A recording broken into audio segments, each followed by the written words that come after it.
I was a cashier at Lover's Stop in Denver, and I had been in the night shift from the first day that I've joined. I was just out of the school, and I needed to fund my college tuition, so I decided to support myself. Ivy League colleges were out of question, so it was in the job to support myself and pay off the community college fees. So I worked the night shift, even if it was the scariest thing for someone just out of school and living at least 6 miles from where I used to work. This story took place around when I was a month in the job. There was a truck that rushed into the shop.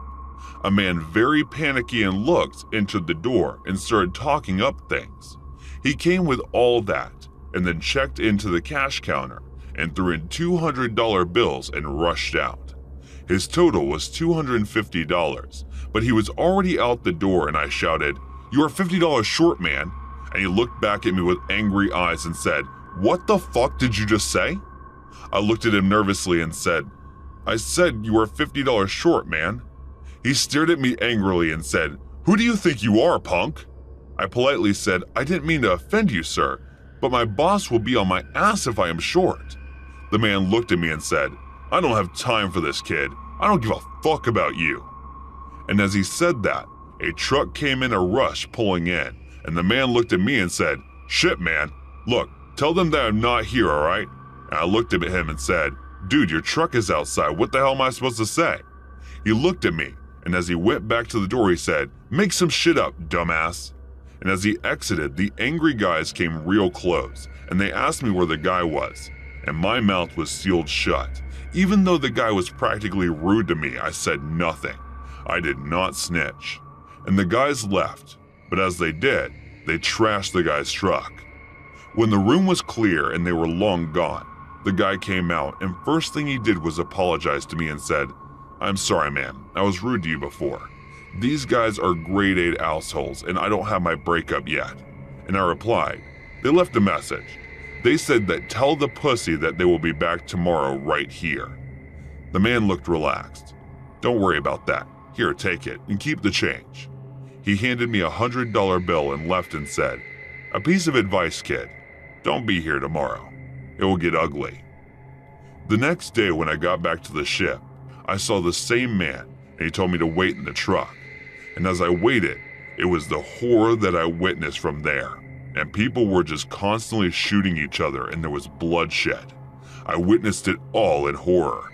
And suddenly, I saw guys together. One of them pulled me out of the truck and asked, "What the hell are you doing here, man?" And I said, "I'm just a cashier, man."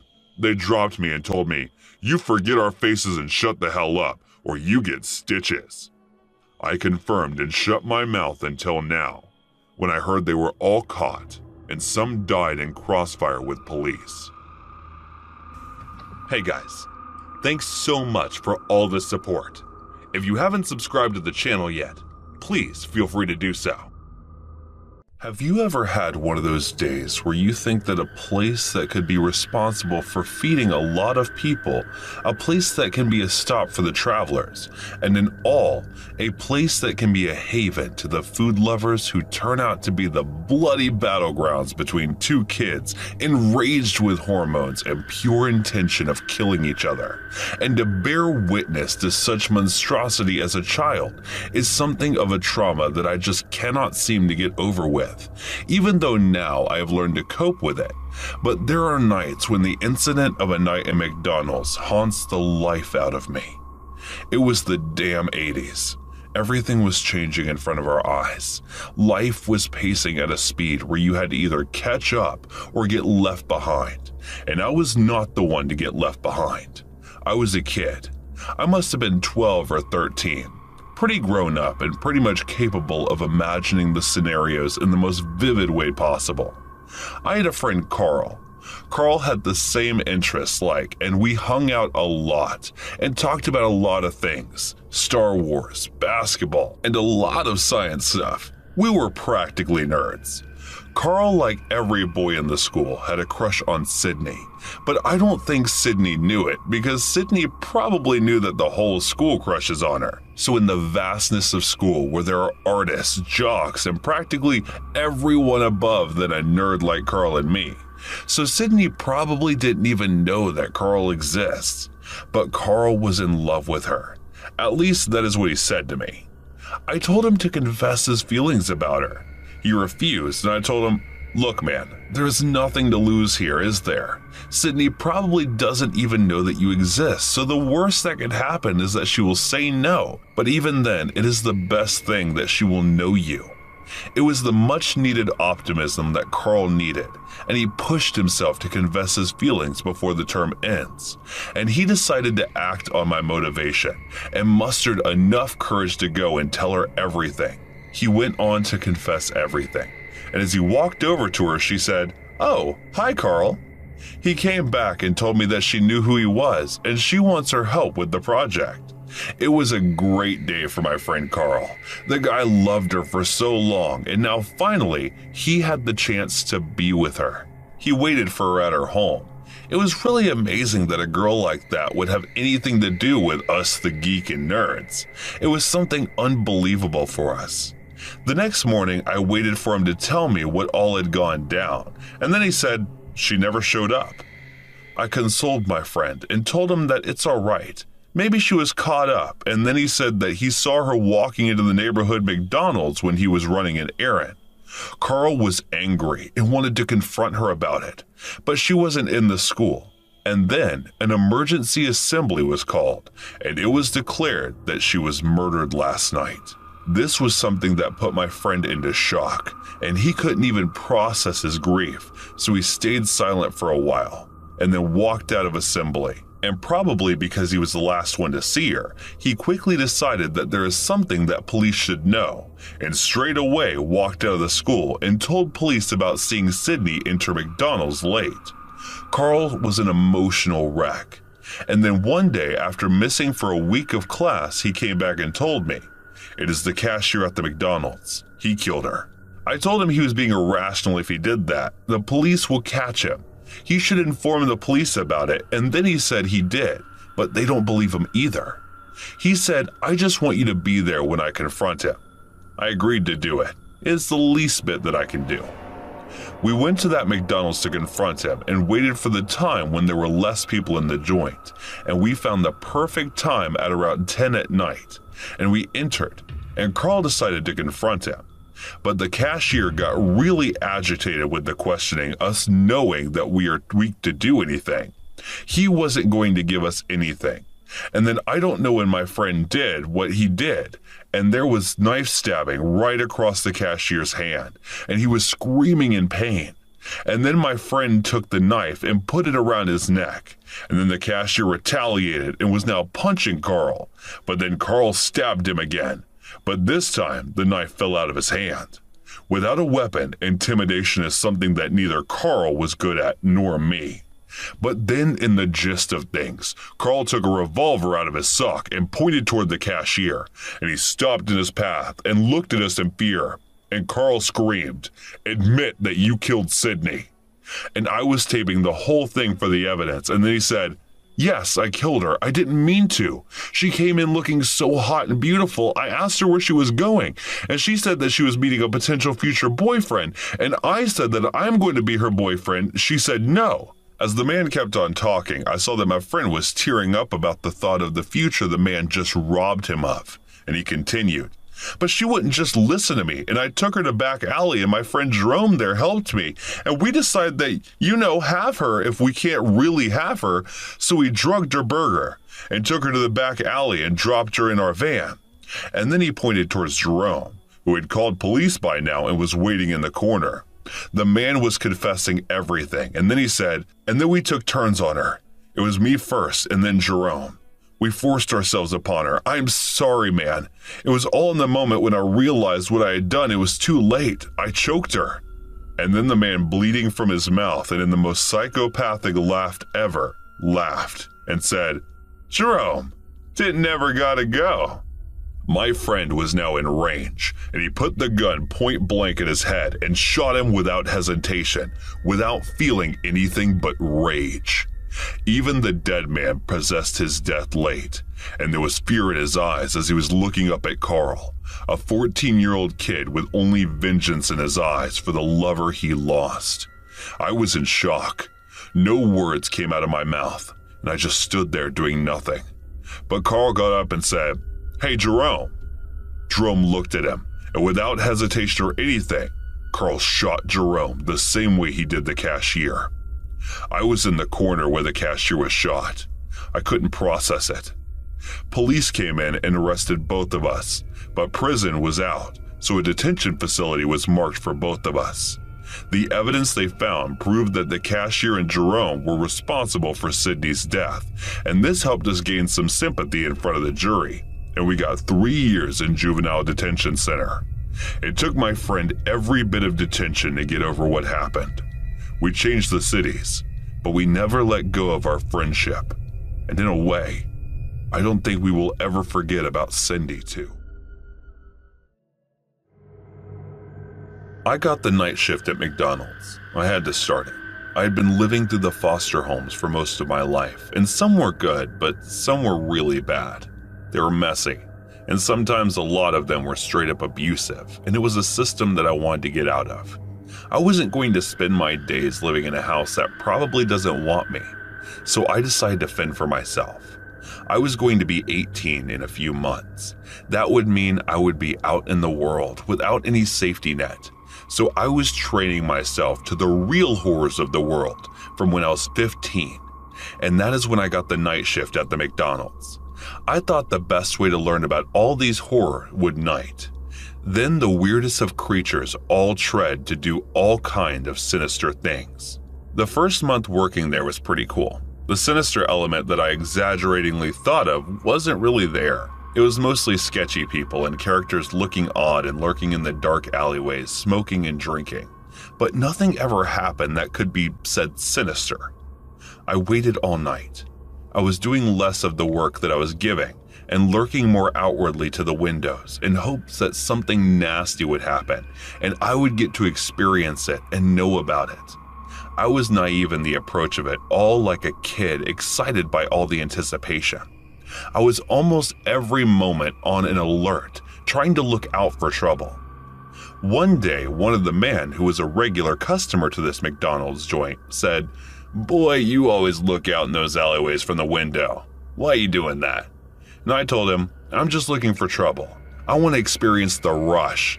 And he said, "Oh, you a kid right now. You don't look for trouble. Trouble finds you. And then it won't be the rush you feel, but shock and pain. Trouble is nasty and unpredictable like that." I looked at the old man and took in his words. He wasn't wrong about that. I was doing my usual day shift when Miguel, who was a regular too, came in and greeted me. "What's up, homeboy? What we cooking today? Can I get them nuggets and that OG Big Mac?" He was with a girl, and his arm was around her waist. She was a curvy woman, and his hands were busy caressing her curves. And then he looked at me, noticing his girl, and he said, "That's right, G, you can look at her. She fine as hell." And I smiled at him, and he knew that I was harmless. And then he started kissing her in front of the counter. The McDonald's only had them two and the old man in today, so it was just me and the kitchen crew, and the old man and Miguel and his girl. It was very quiet there, and only noise that was heard was the aggressive kissing noises of Miguel and his girl. I called in the order of the old man, and he took the order and sat down on the table, and he said, "Can I get some more of the Szechuan hot sauce, boy?" And I replied wittingly, "Seems like you are the one looking for trouble, huh?" The old man laughed, and he took the sauce and sat on the very seat he was at. Then a few minutes and Miguel's order was ready, but he just won't buzz. They had been kissing for 10 minutes now, and then I said the only thing he ever called me was I looked at him and called him, "Yo, Miguel, my G, your order is ready." Miguel was smiling as he came over to pick up the order, and we clicked fingers and they all sat down enjoying their meal. Miguel with his girl, the old man with his newspaper. The kitchen staff was working on the inside and I was standing alone on the counter, thinking of scenarios. And suddenly, somebody walked through the door and then 2 others followed. It was a moment of rush and I realized what is going on. The old man dropped his burger and looked at me, and it seemed like he was trying to talk to me with his eyes, telling me, "Boy, the trouble found you." The 3 men came in with a shotgun, hurling it in the air, and took 2 shots in the window and said, "Act smart, you die. Do as you're told." One of the men, probably the boss, came towards me and handed me a bag and said, "Drop in all the cash in here." And I replied, "The bag is too big." He looked confused and said, "The hell you said? You just do as you're told." So I did. I took the cash and dropped all of it in his bag.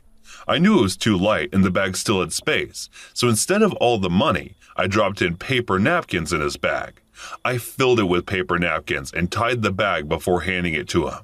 He looked at me and said, "All right, now get us 3 Big Macs and 2 cold ones." I replied, "We don't have beer, sir."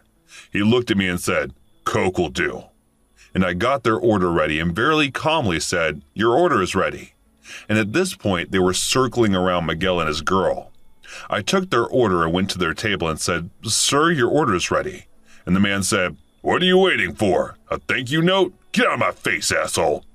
He nudged me away as his hand was caressing Miguel's girlfriend. And then from the distance I said, "Sir, your order has been done for go. You can take your order, it is packed." I guess the man was angry and annoyed by me intruding him and his boys trying to molest that girl. The man jumped forward, forgetting about Miguel, and took his shotgun and placed it right in between my eyes. "Would it be worth dying for McDonald's?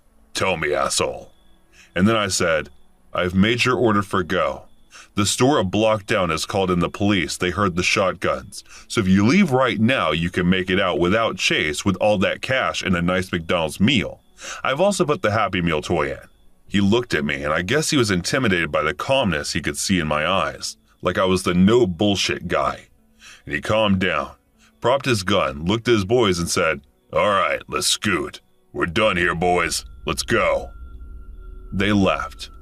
I was calm and chill. The old man looked at me and said, "You either have massive balls or you just a psychopath." Miguel looked at me and appreciated me through his eyes. I comforted his girlfriend, got her the nice hot beverage we made in the kitchen, and her next meal was on us. The old man looked at me and said, "Boy, trouble got nothing on you." He looked at the cash register and paid me a tip. I returned to it. "Go on, take it. You just got robbed." I smiled at him and said, "The store got robbed. I am fine." They all definitely not forgetting the night at the McDonald's, and neither will those 2 idiots who think there's money in their bag. At least they will have enough napkins to wipe their ass in jail. The owner never understood why I left even after hailing a hero and being promoted. Well, you see, when I was filling the bag of the thieves with napkins, I filled another envelope with all the cash. So the reality of the trouble was that the burglars got away with the napkins, while I got away with all the cash. That was just a little heist that I pulled off in McDonald's when I was 15. I have a lot of stories about such hustles. I am 30 now, almost 15 years from my first hustle, the hustle at McDonald's. I got $2,500 from it. And now the new hustle that I am doing will cash me in $25 million. So yes, if trouble is looking for me, tell it I'm on an island on the coast of Greece.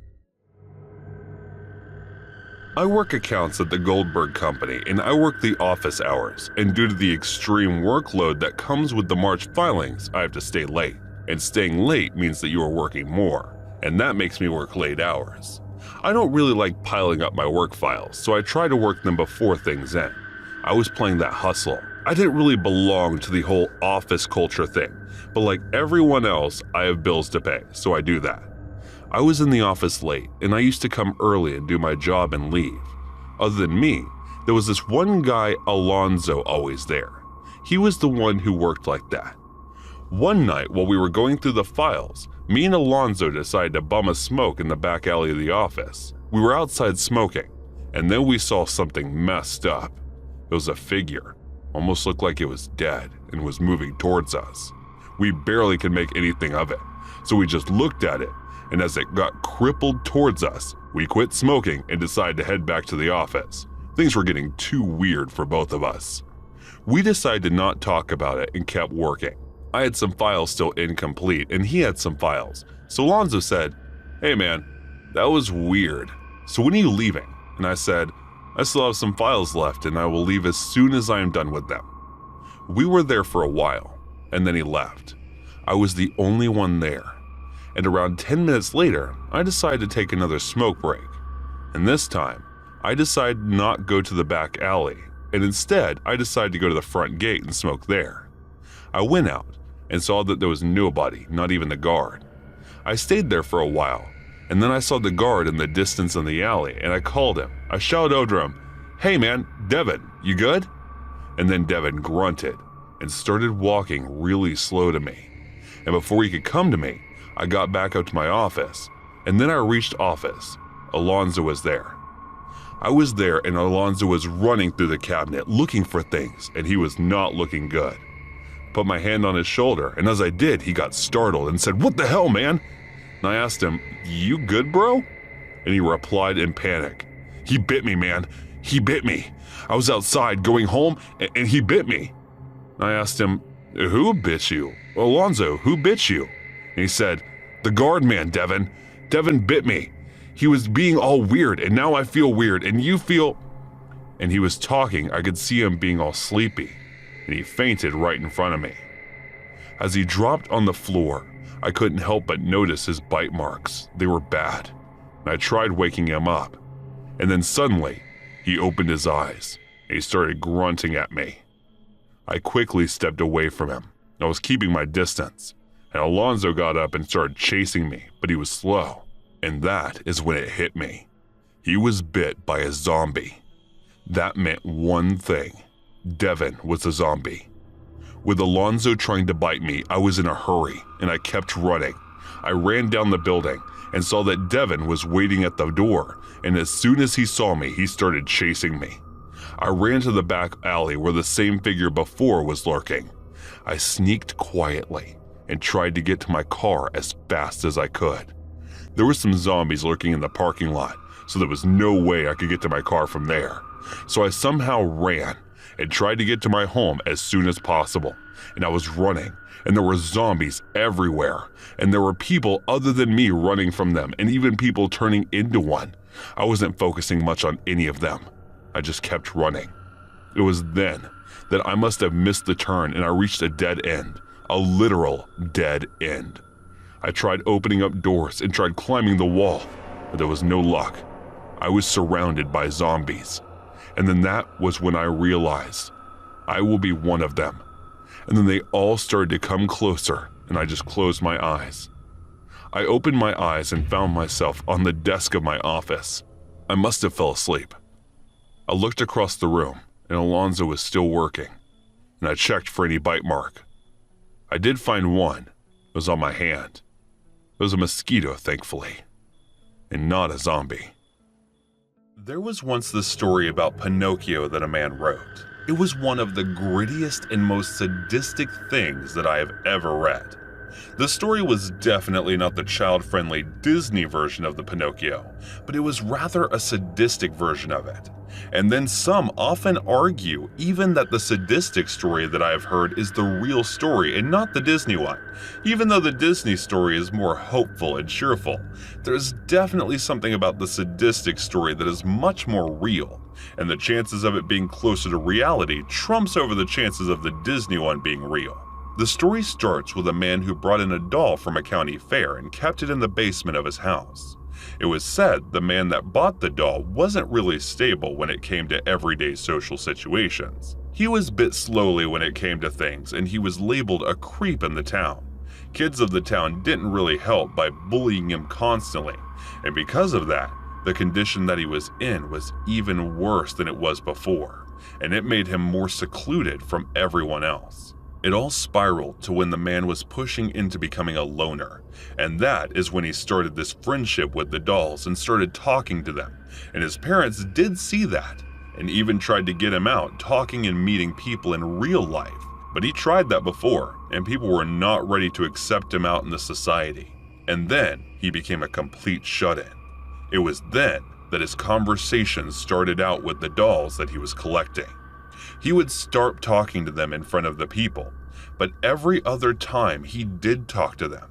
He must have been the college age when he started keeping those dolls, and it soon became something he did very often and became the collector of the creepy dolls. It wasn't until the late summer when things changed for him. It was the mid-1800s, and the time was much harder than it was today. So some people, while he was walking out with his dolls in his hands, he was crossing the river stream passing by, when some of the guys in his town saw him, and they decided to gang up on him and bully him.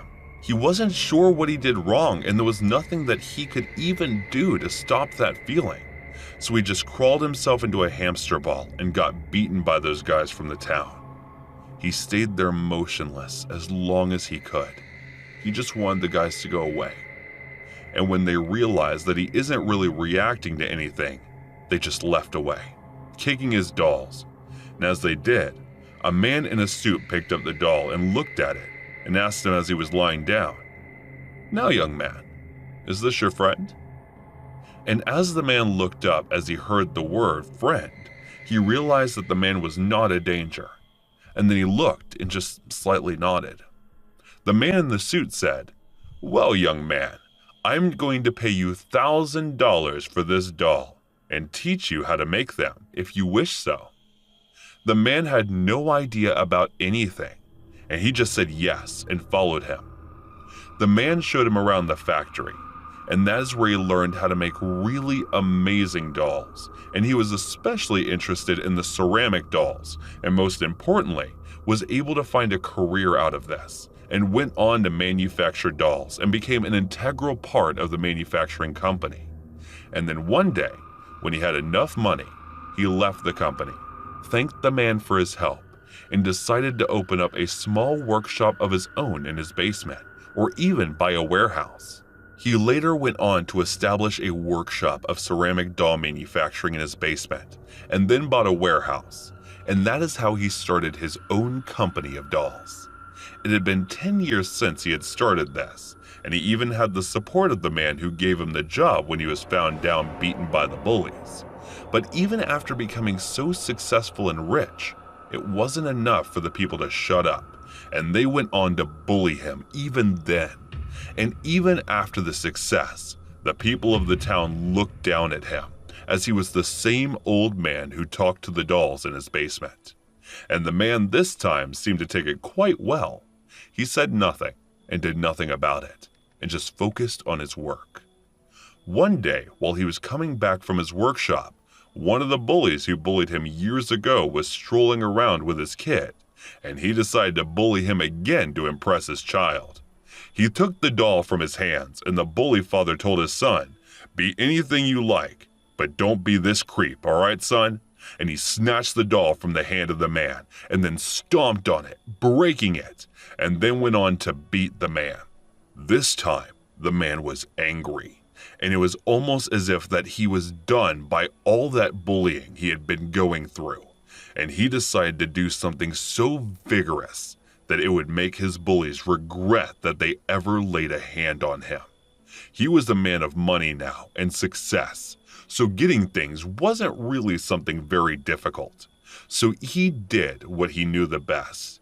He threw some money around and acquired the family information on all his bullies. And then, when he was done with it, he hired 3 muscles, really strong big guy that could not be challenged by any of his bullies, and then ordered them to kidnap the kids of every single bully that rattled him when he was a kid. They brought the kids to the warehouse, and then the man went on to carefully turn every kid into a ceramic doll, and he did carefully where the kids won't suffocate, but couldn't even do anything. He then wrote a letter to every single one of his bullies that he has made them dolls, and they surely must want. They came and they tried threatening the man, but he was now with the big muscles. Then he said to them, "You have been bullying me for my dolls, and now I'm going to bully you for your dolls. Your kids have been carefully turned into dolls. If you want your dolls to be alive again, bring the deed to everything you own and name it to me." At first they didn't believe him, but then he brought out one of the dolls and then hammered it, and the king came out of it and started running to his father. And the man said, "Well, William wasn't too much of a bully, and to be honest, he is too poor. I cannot really get anything from him, so I am letting his kid go, just to set an example. So hurry up, guys. Bring in your deeds." They all were very helpless in that moment and went and brought in the deeds for their house, farm, cattle, or anything they owned. And the man was quite joyous to see that, and he took all the deeds and set them on fire, and then brought out the dolls and ordered the muscles to break them all carefully and said, "There you go, make your dolls real." I remember being the only child not getting disgusted by the frog that was being cut down at the table. There was nothing that flinched me. I was already doing all the intricate cutting and chopping of the dead animal parts myself on the table. The frogs were nothing compared to the animals and reptiles I was cutting by the surgical blades of my father. He was the surgeon, and it was something that was passed on to me like a gift. I was never surprised by anything gory that people were usually surprised by. I was 5 when my father took me to watch my very first surgery. It was a neurosurgery, and I saw that my father was doing the intricate surgery very calmly, and he was really good at it, and his hand never shook. My father told me that if I have to become a great surgeon, I have to be like him. Never flinch, never to get disgusted by anything, and always be straight with my emotion. Never to react to situations, just assess them carefully, and then take action. Whatever logical and most rational decision it was. So when the time came for me to dissect a frog in school, I was already ahead from every other kid, and I never flinched and was not at all scared by it. While the kids in my class were fainting, but I wasn't. I was fascinated by it on a whole nother level that people in my class did not know about. I was acing all my sciences, but I was failing on connecting with other students and limited to only the subjects. Extra activities were just distractions that I was not interested in, so I stayed close to things that I was doing. With no friends and no social life, I was able to focus on the surgery. I was killing animals to inspect them. I was curious and anxious most of the time, and this calmed me down. Dogs, cats, birds, squirrels. I had operated on most of the animals. My father knew what I was doing, and he never hesitated but helped me with everything. I wasn't sure about animals anymore, and I knew I had to move on up to operate on humans. I was 13, and I was ready to operate on humans. But my father said it would be reckless, so instead he told me to operate on all the bodies in the mortuary of his hospital, the bodies that were not claimed by anyone. He arranged it for me, and for months I would do it. I was never squeamish and never hesitated for once with it. For months I operated on those bodies, cutting them open, learning about them and observing them, and then months in it I was all bored. There was no real ailment that I was curing or no breakthrough that I was doing. So it all started being bored and ridiculous for me, and I needed more from all of it. I needed a real patient. And I went with this query to my father, who said that I was out of my mind to even think about that. He told me that his license could be seized for doing something like that, and even be imprisoned for it. And moreover, he said that I was not rational enough to operate a living human being, and that my knowledge to such things was very limited. I knew it wasn't true. Moreover, I knew I was better than him, and somehow he knew it. It was something that I really wanted, and there was no way going around, and there was no denying that fact. I had to give in to the urge of operating on a living man, and for that, I had to find a man who was suffering from something now. This would possibly something out of my hands, since anyone in the right mind would not really look forward to getting operated from a child, so I had to wait a while for it. I turned 15 and looked like I was 17 or 18, and I somehow knew that it was the right time to indulge in my urge to operate on someone living, and there was no way still a sane man would indulge in such. So I turned to the forgotten people and roamed the streets looking for a homeless man as my subject of my surgery, and searching for around a month, I finally found the best subject, a brain-dead man that was lying on the front porch of the RV of a family that were too poor to take care of that man, and I paid them $100 for the man, and then along with the one friend who I gave $100 for keeping their mouth shut, bribed him into helping me out. We brought him back to my lab in the garage where I operated on every animal. All my apparatus were ready and be used and sanitized. Then told my friend to get away from the lab and not tell anyone about anything that I was doing in there. I picked up the surgical knife and started operating on the man. I opened up his brain. There was no modern equipment that I had. I was working with the knives and scalpel and all that. I had no idea of the medical records of the man, and I was clueless about the diagnosis. But I knew from the moment I opened the brain, I have a very little time to figure out the problem with him. And I opened and looked and looked and looked for the tiniest of details and tiniest of patches that I can find in that brain. And then after about a minute, I found the cysts and tumors clogging up the motor functions of the man. The man wasn't brain dead. There was blockage in the motor functions. I read about it in my books. I operated on him and started operating and went on to operate on him for hours. It was a 4-hour surgery. It took me around 4 hours to do it completely and stitch him back up. He was sedated and hopefully stable, and I just waited for him. And then I realized my father was watching the surgery and never really disturbed me. And I remember he was pissed, and he was shouting at the top of his lungs, calling me reckless, fool, and wannabe. And then, as he was shouting, the man opened up his eyes. The guy was awake, and it was done. He was awake, and he saw that he could easily move now. My father looked at me with awe and said, "Do you see what you have done? That man knows everything. Do you even know that he can testify against us and this all could go away and stop?" I looked at him and said, "I just wanted to show you that I can do it. I am more capable than any surgeon." As I said it, I got back to the man, sedated him, opened him up, and then with just a snip, made him the brain-dead body he was earlier. I remember the horror in my father's eyes, as if he was trying to tell me, and he did. He said, "You might be a genius, but you are a sociopath." I smiled, because genius is the only thing I heard.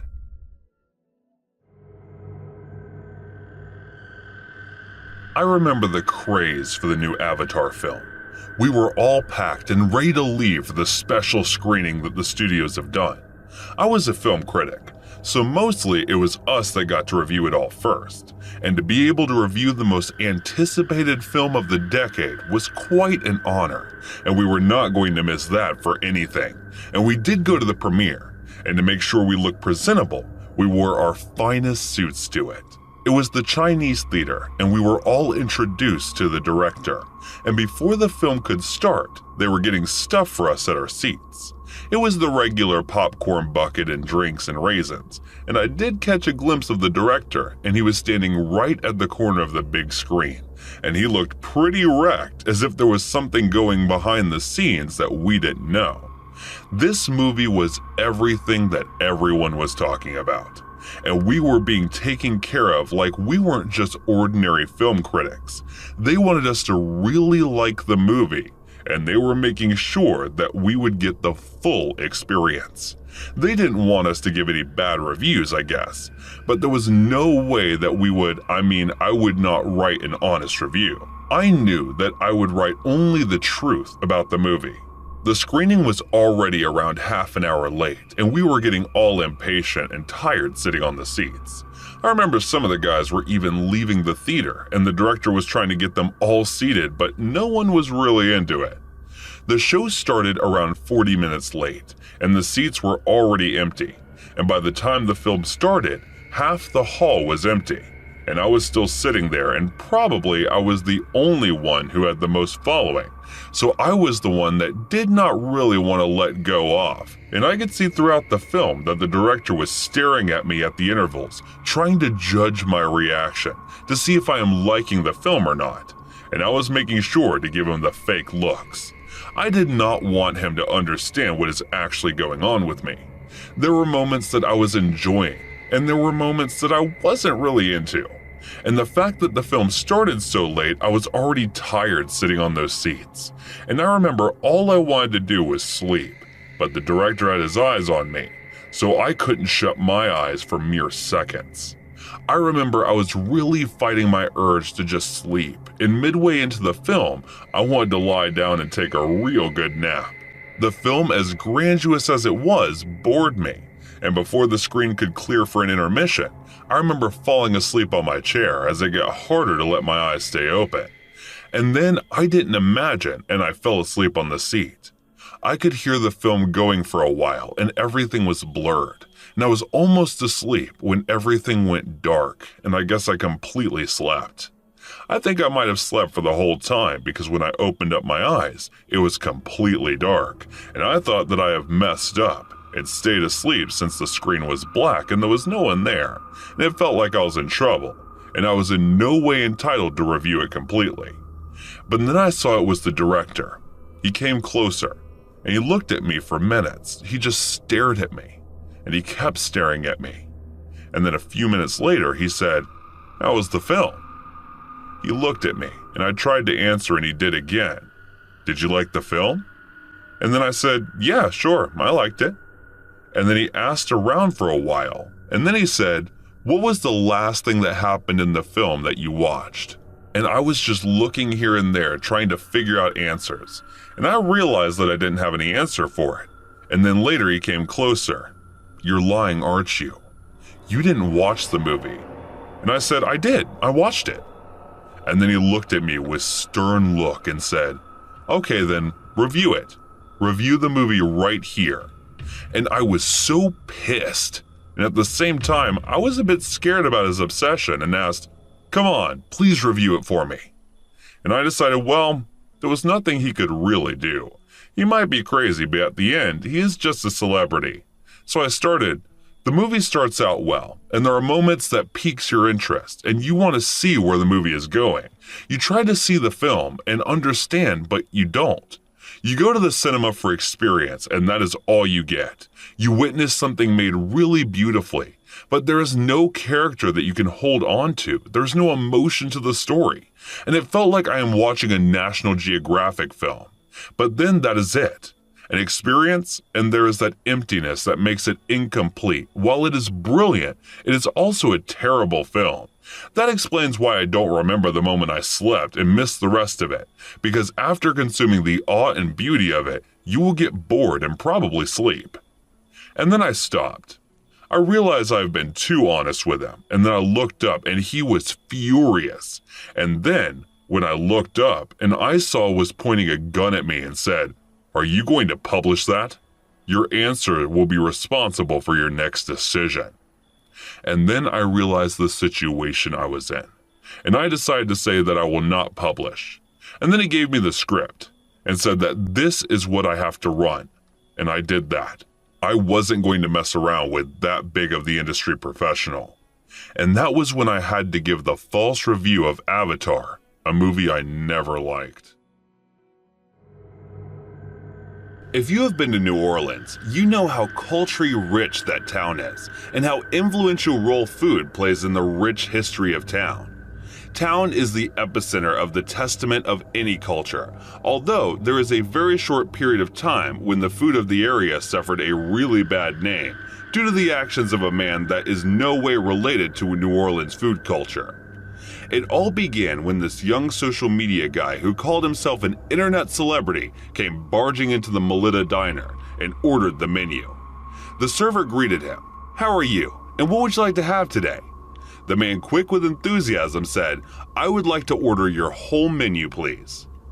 After preparing the big meal, in an hour and a half, they charged the bill and the guy refused to pay it, saying that he wants to get sponsored by them and instead will promote the diner in place of paying for all the food that he ordered. He said, "Look, I am a celebrity. I got 2 million subscribers on YouTube, and I can help you get this place boom up."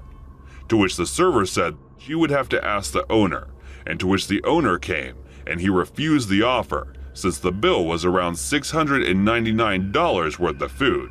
He said to the man, "Thank you for the offer, but I don't want the promotion." The man who ordered the meal said, "You sponsor me and you get the goods."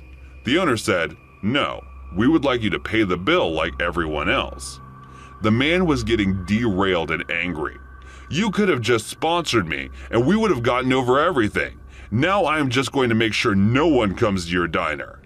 As he said, the owner politely said, "Do what you feel. Just pay the bill and leave." since the establishment refused to do so, and that pissed him off, and there was confrontation between the owners and him, until eventually he getting kicked out of the place. And that led to him making a video where he did accuse the place of being mean, unkind, and abusive to him, and that they tried to make him pay after calling him, and agreed about the sponsorship. And having the following he had, he made sure to convey the message loud and clear to the wide audience he had. He made the typical YouTube video and said, "Hey guys, I was recently assaulted at this little diner, Melita. I ordered the food at the diner, and they said that they would like to get a shout out, but as soon as I did, they also said that I should also pay the bill that they charged me extra, and they even added items that I did not order. Now I don't want to sound petty and obstruct their business, but if I was a sensible person, I wouldn't go their place." Sooner, the video reached the establishment, and the influence of that internet person was enough to affect the business. People believed the story of that phony celebrity, and the business started suffering. People were making up stories on how the staff was bad, and even to an extent tried vandalizing the place, and were constantly posting updates on social media, saying the place was really bad and rude. The regulars kept coming to the place, but that was it. Since the part of town was old, there were only few old-timers that truly knew how amazing that place was. But there weren't enough old-timers to testament the dignity of the place, and the place that stood strong for almost a century was now on verge of being closed because of a greedy guy. Alonzo was on the verge of closing the place up, the place that had been serving up the neighborhood for years, even though he did not want to. Not knowing what to do, a guy named Billy, who was an old regular, told Alonzo to meet up with Lady Danielle, and she can bring him the very solution that he needs. At first, he was skeptic of going to a shaman, but then Billy said that it worked wonders for everyone and he should give it a try. Alonzo was desperate and knew that it had to be done. His place was snatched away, and he needed to take down the guy who did it. It was then that Lady Danielle, along with Alonzo, who was the owner of the place, decided to put a curse on the guy. Now, Lady Danielle never put bad curse, but sometimes when she thinks someone has been unjust, she puts one. She decided to wait for the right time, and she found it during one of her lives. During one of the live feed of the mukbang, Lady Danielle and Alonzo, the owner of the diner, put a curse on him, and as he ate, they mimicked the food he ate with a voodoo doll, and instead of good food, they stuffed the doll with rotten insects and old dust and bones and disgusting things that cannot be comprehended. The premiere looked normal, and it was over. Alonzo, being a skeptic, did not think that the curse worked. It wasn't until a week later when the news broke that the mukbang creator died because of eating stale, greasy, and unhealthy food. His heart was blocked. But the one thing that was surprising was finding things that humans normally don't eat in his body. The contents of his stomach revealed that he ate cockroaches, rats, human feces, head of a crow, squirrel meat, though it is not known that he ever ate that or not. But these contents that were revealed are the same content that Lady Danielle and Alonzo fed the voodoo doll. Back in the 90s, I was working at this call center, and I was the manager in, and we had a lot of calls that came in every day. And our office was located right in the center of a hospital and coffin cellar. It was a small rental place, and we were selling pinky stocks to people. So our office wasn't really the high-end office like them stock exchanges, and it was a low-rent place, and really weird place to have an office at, between a hospital and a coffin shop. I was the night shift manager, and I didn't like, but it paid better than the day shift and the staff was less, so it wasn't difficult to manage them all. Day shift was a pain in the ass to manage, and I wasn't ready for that.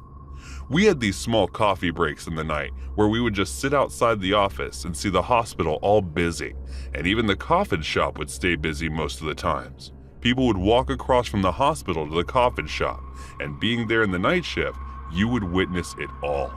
It was weird that we did that, but it was very thought-levitating, and we all enjoyed deep conversation in those small coffee breaks of contemplation. Even the employees that worked the night might look weird to the outside world, but they were much deeper in their thinking than compared to the day shift staff, and I managed them both, and I liked the night staff much better. This one day, when there weren't people at the shift because of the flu, there was a flu going around and it hit the office. Most of the employees were down with it, and only a handful were able to attend the office.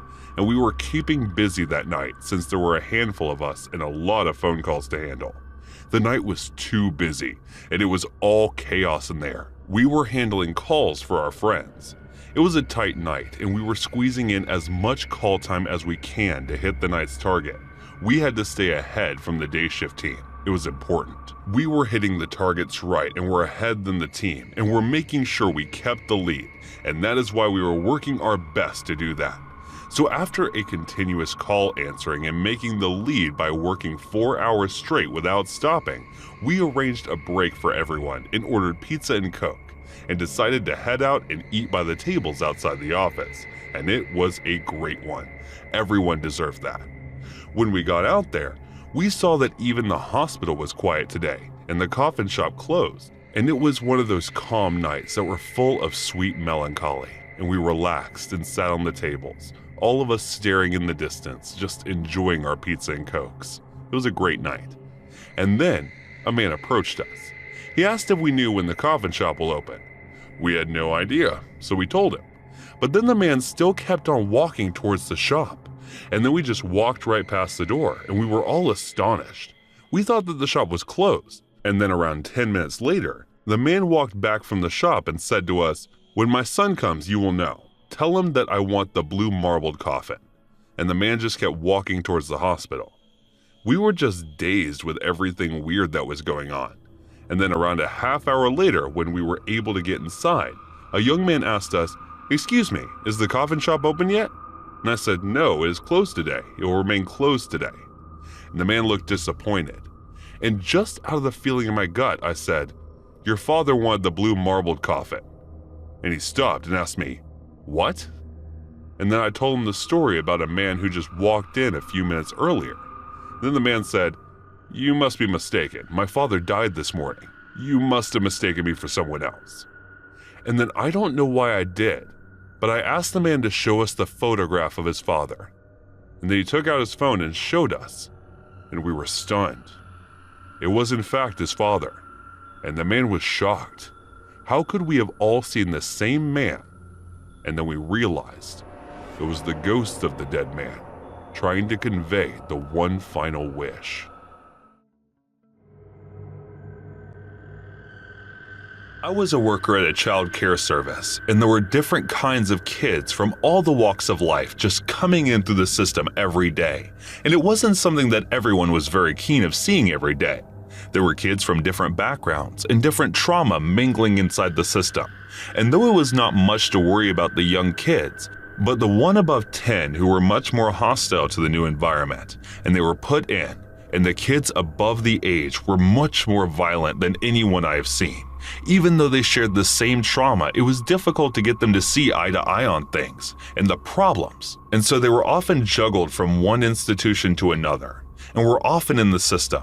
And then they would end up 18 and struggling to keep the right ways in the society. My job was to make sure kids don't do that. So I struggled a lot, and then around a month later, I was transferred to the child division and the one with kids less than 10 years. And I thought that maybe it is time that things get easy for me. Working with teenagers was very tiring, and keeping them out of the system was very tough. But with kids, I assumed things would be easy. I was not sure of how to handle the kids so tender of age, but I knew all I had to do was be very kind and loving to them, and it was really a bliss to work with them. And for 2 years, I really got into it and did my very best to help the kids, and was able to really imprint an impact on their life and getting them places and with great families, and most importantly, loving families. I was in 2 years of working with the kids, and I had now complete control over management and handling of kids, and rarely a kid escaped the system as a danger. Everyone got out rehabilitated and safe. I remember the day. It is still very fresh in my memory. Mr. Roger, the doctor, called in a call of a kid that was found sitting around his murdered parents. He was an 8-year-old boy who had the injuries but was spared and was found crying and sitting by the bodies of his parents. The boy was said to be in trauma and was not speaking to anyone. When the boy came into the institution, I looked at him, and I remembered him staring right back at me, and he was such staring and such coldness that I cannot even tell you about how he looked. I was in the horror of him staring into my soul, and when he walked past me, I remember there was a scene of chill that I felt. I am not the guy to make such snide comments, but there was something sinister about him.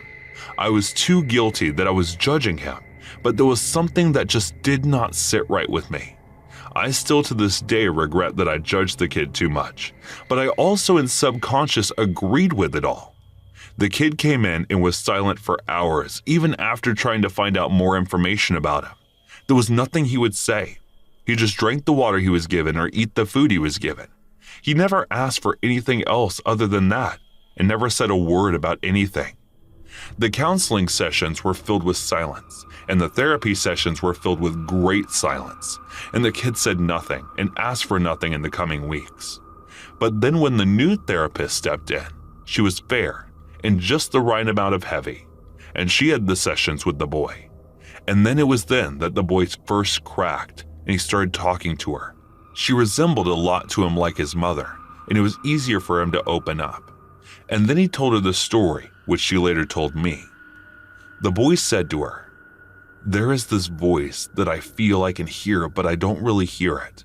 And it compels me, and it tells me to do everything. To skin away the squirrels I feed, to kill Miss Parker's dog, and to even throw stones at the elderly couple in the neighborhood. I try to silence it, but it is more powerful than I could imagine. Can you please hold me close? I have never known what it feels like to be held closely to a woman's heart, and I think that touch can really make it go these voices silent." But she didn't. She knew it wasn't the right thing to do. I saw the file, and the boy was labeled sociopath, and when noticed, he did show and portrayed the qualities of one, and he was opening up to the new therapist I suggested, and he was telling about all the things that he had done, and how he wants everything to just stop. The therapist told me, he has not been loved as a child. His parents were probably negligent of the kid, and that has made him distant. He doesn't know the touch of the skin of another human, and I would want to try this method, hoping that he would finally open up about the feelings. She decided to take her approach, and in the next session, she got in the room with the boy and held him close and breastfed him, hoping that the skin touch was something that would make him open up. And as he held the woman tight and sucked her breasts, he took the piece of mirror he was hiding and consecutively stabbed her in her bare breasts, and continuously kept stabbing her and calling her out, and stabbed until she was lifeless. She never realized what came upon him. He reacted, but the not way she was thinking. And as he did, everything was being recorded in the cameras, and we were in shock trying to get to the room. And when we reached that, what we saw haunted us for the rest of our lives. The new therapist was top naked, and the boy was sucking the bloodied nipple and pressing the stabbed mirror through his hand, trying the best to cut himself slowly. It was the creepiest incident that have happened there, or probably the most sinister anywhere in the world, to think that an 8-year-old boy would be capable of such weird, sinister acts. While I was in the 7th grade, going from my school in the downtown area of my city to my house, the buses usually are composed of a certain constant demographic. The teenagers coming back from school, the working class adults and single mothers with their children trying to save a buck by using the bus. In addition to this demographic, there are the two types of disturbances: drug addicts or alcoholics that are loud and disruptive, usually begging for $1 in the middle-aged man, or her predator preying on middle schoolers or young women, both of which I have had my own encounters with. But today's story is not my own experience. I did have a front row seat this crazy encounter though. Now that we have the exposition, on to the story. I find a seat near the end of the bus by myself. Because of the way the buses work, there's one row on each side of the bus, with each seat has 2 sitting spaces. But there's also a twisty area in the middle of the bus. 2 seats are directly across from each other in this area.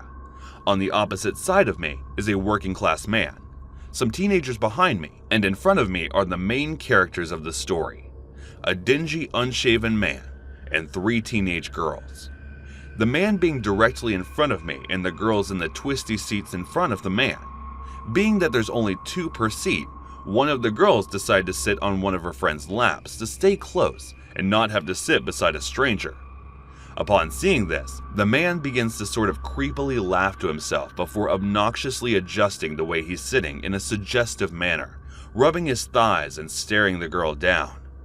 As the ride begins and the girl notices him, he starts to pat his thighs if to suggest she sit down there, then leading to verbalize these actions, saying things like, "Come here, girl. Come sit here instead. You belong right here." Everyone inside of this disgusting behavior catches on, and they're all watching him. The girl simply scouted the man and turns away, her friends throwing light insults at him. He attempts in vain. He turns to the working class man who's watching what's going on. He then says something along the lines of, "Why is she sitting there? She needs to be on my lap instead." Further commenting on his high schooler's body and doing the buddy-buddy arm nudge with him as if the two were pals. Just a note, she is visibly a high schooler. Our district requires standard school attire, so she has khaki shorts and button-up short-sleeve shirt with a backpack, so there's no way that this man couldn't have known that she was underage. But I digress. Anyways, hearing these outrageous statements for the man, the working class man replies with something like, "Hey, don't you ever associate with me. Whatever you think this is a child you're talking about. I come from Detroit, and we put people like you in the dirt." The man not at all deterred scoffs and does his hand-flinging motion as if to blow him off. The working class man stops his coming up, and as he stands, he tells the girl that he apologizes for what she's going through and leaves. The girl tells him on his way out, "Thank you, but I'll be able to handle it. Just kind of wait." The gross man turns back there and says, "Handle what? Handle what? Me?" and laughs to himself. I was appalled at this gross statement. But even angrier than me were the adults and male thugs who started standing in the area where the situation was, witness to this atrocity. I remember hearing the gang members all start to get riled up behind me in defense of the girl. Now this guy starts to get a bit scared. He's now stopped talking upon seeing how many people are against him. The girl again goes on to assure the crowd that she's got everything under control, and things calm down a bit. This until he pulls the string to notify the driver that he wants to leave at the next stop. In a split second, everyone's eyes were back on him.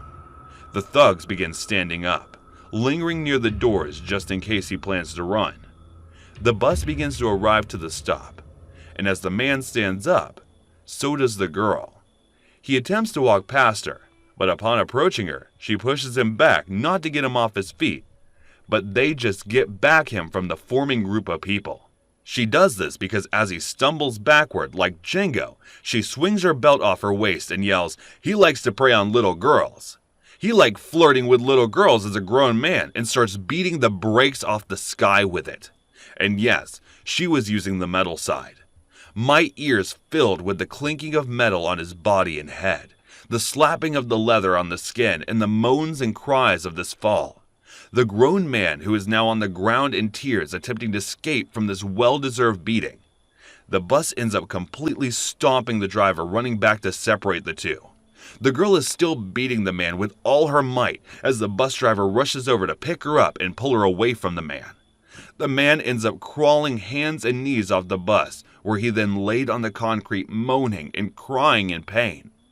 Everyone was escorted off the bus, and the police were soon called to get the man medical attention. And the police ended up detaining the girl, and I couldn't find any information about her charges. But I hope wherever she is, she's having a good day.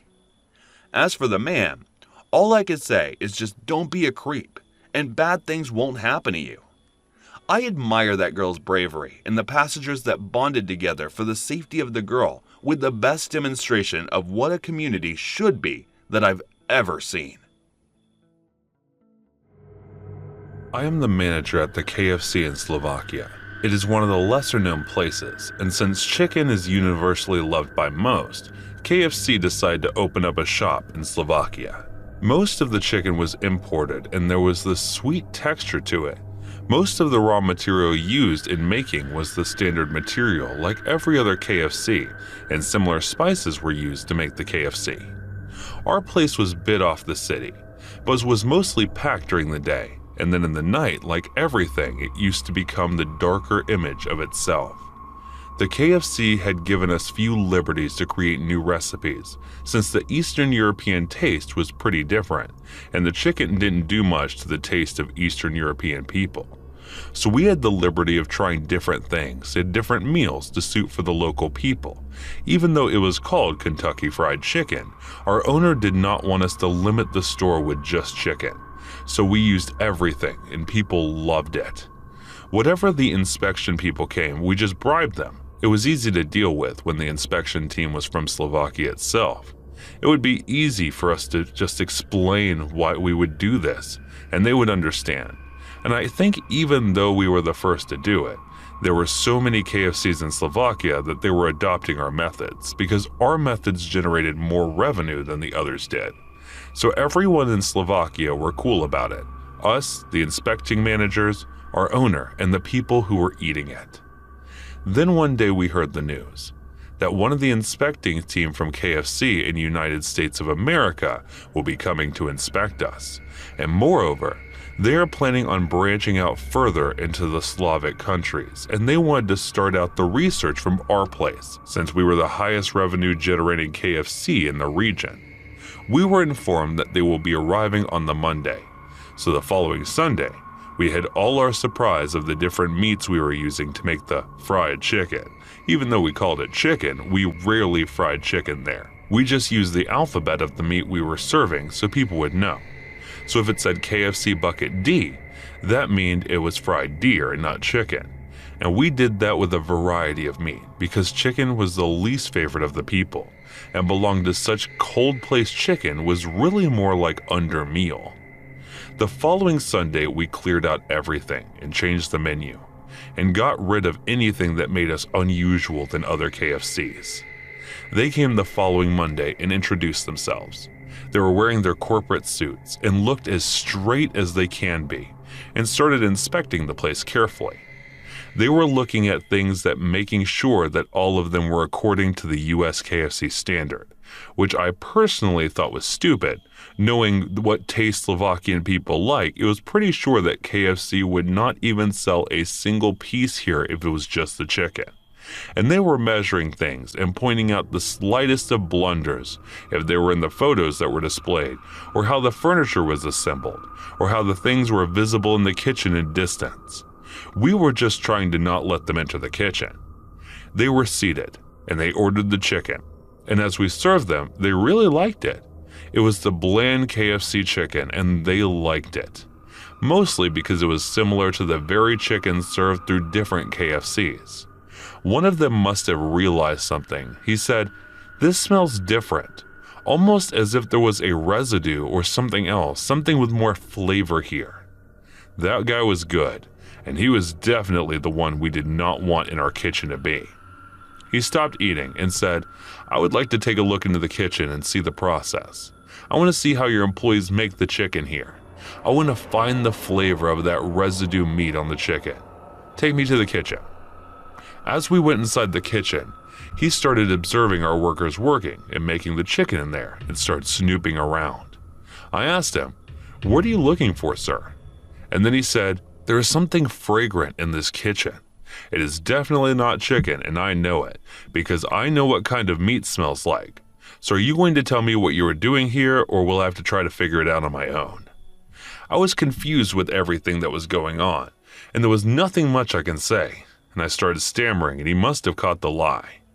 He took the hand off one of the workers, tool off the gloves, and started licking her fingers and said, "See? Told you to stink smell. Something else." He continued, "You tell me what it is, or I inform my supervisors that you are just not simply making chicken, but so much more, and I will make sure that you all get shit for breaking the KFC contract." And in that state of panic, I punched him right in the face, and he was out cold.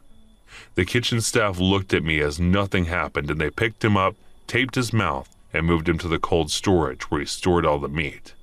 And just then, the other guy came in and said, "They are hiding something their accounts don't match. They are hiding cash."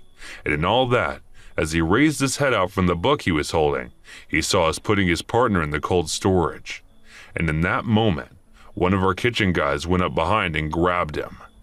We later helped and taped this guy up too and put them both in the fridge. Today it has been a month since the incident, and they are still in the fridge, frozen with their eyes wide open with all the meat. Maybe we might turn them into our menu.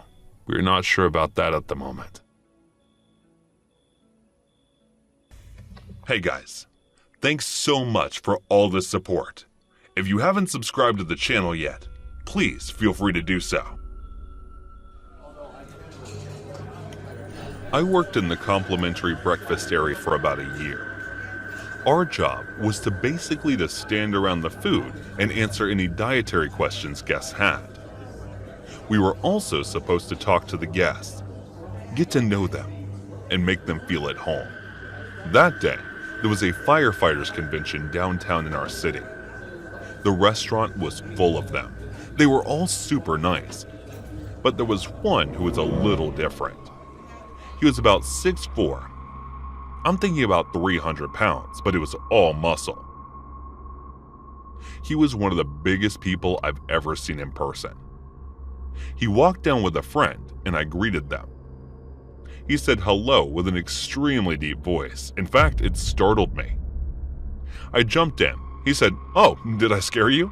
I said, laughing. "I honestly just wasn't expecting your voice to be that deep." He chuckled. He went on to look around the food area.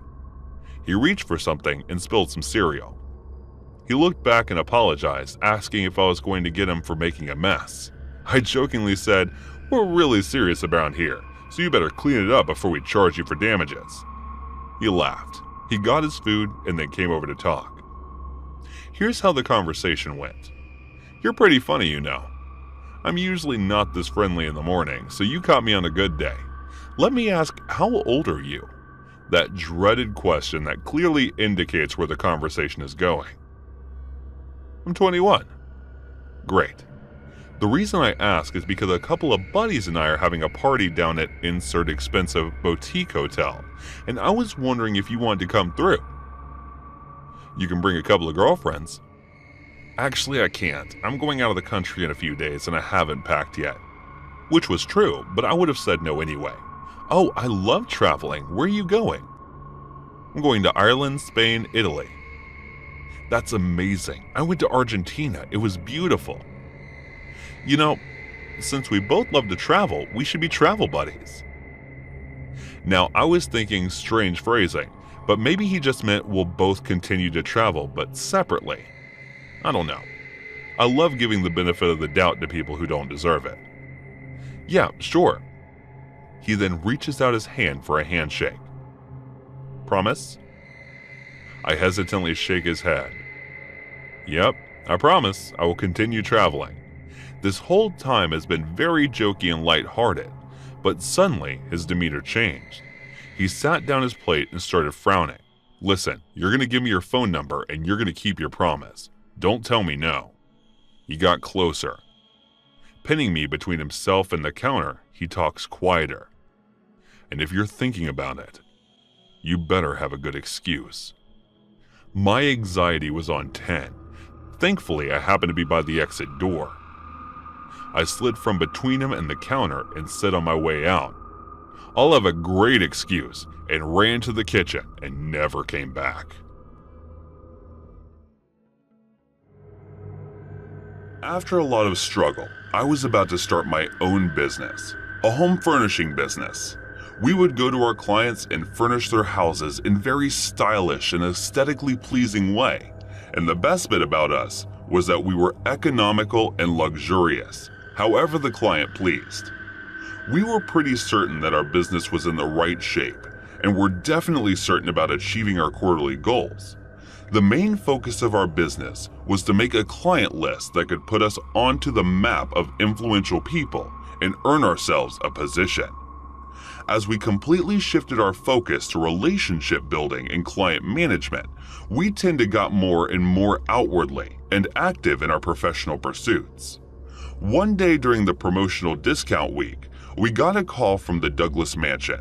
Now, if you don't know the Douglas Mansion, let me put it this way.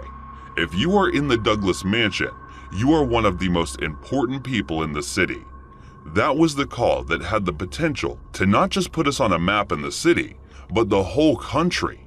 So we asked, and it was the old Mr. Douglas himself. And he asked, "So yes, you can clean and furnish things in my room, can you?" And I replied, "Yes, sir, we do." To which he said, "You will do it spick clean." And then I said, "Yes, sir, cleaner than any cleanest spot in your mansion right now."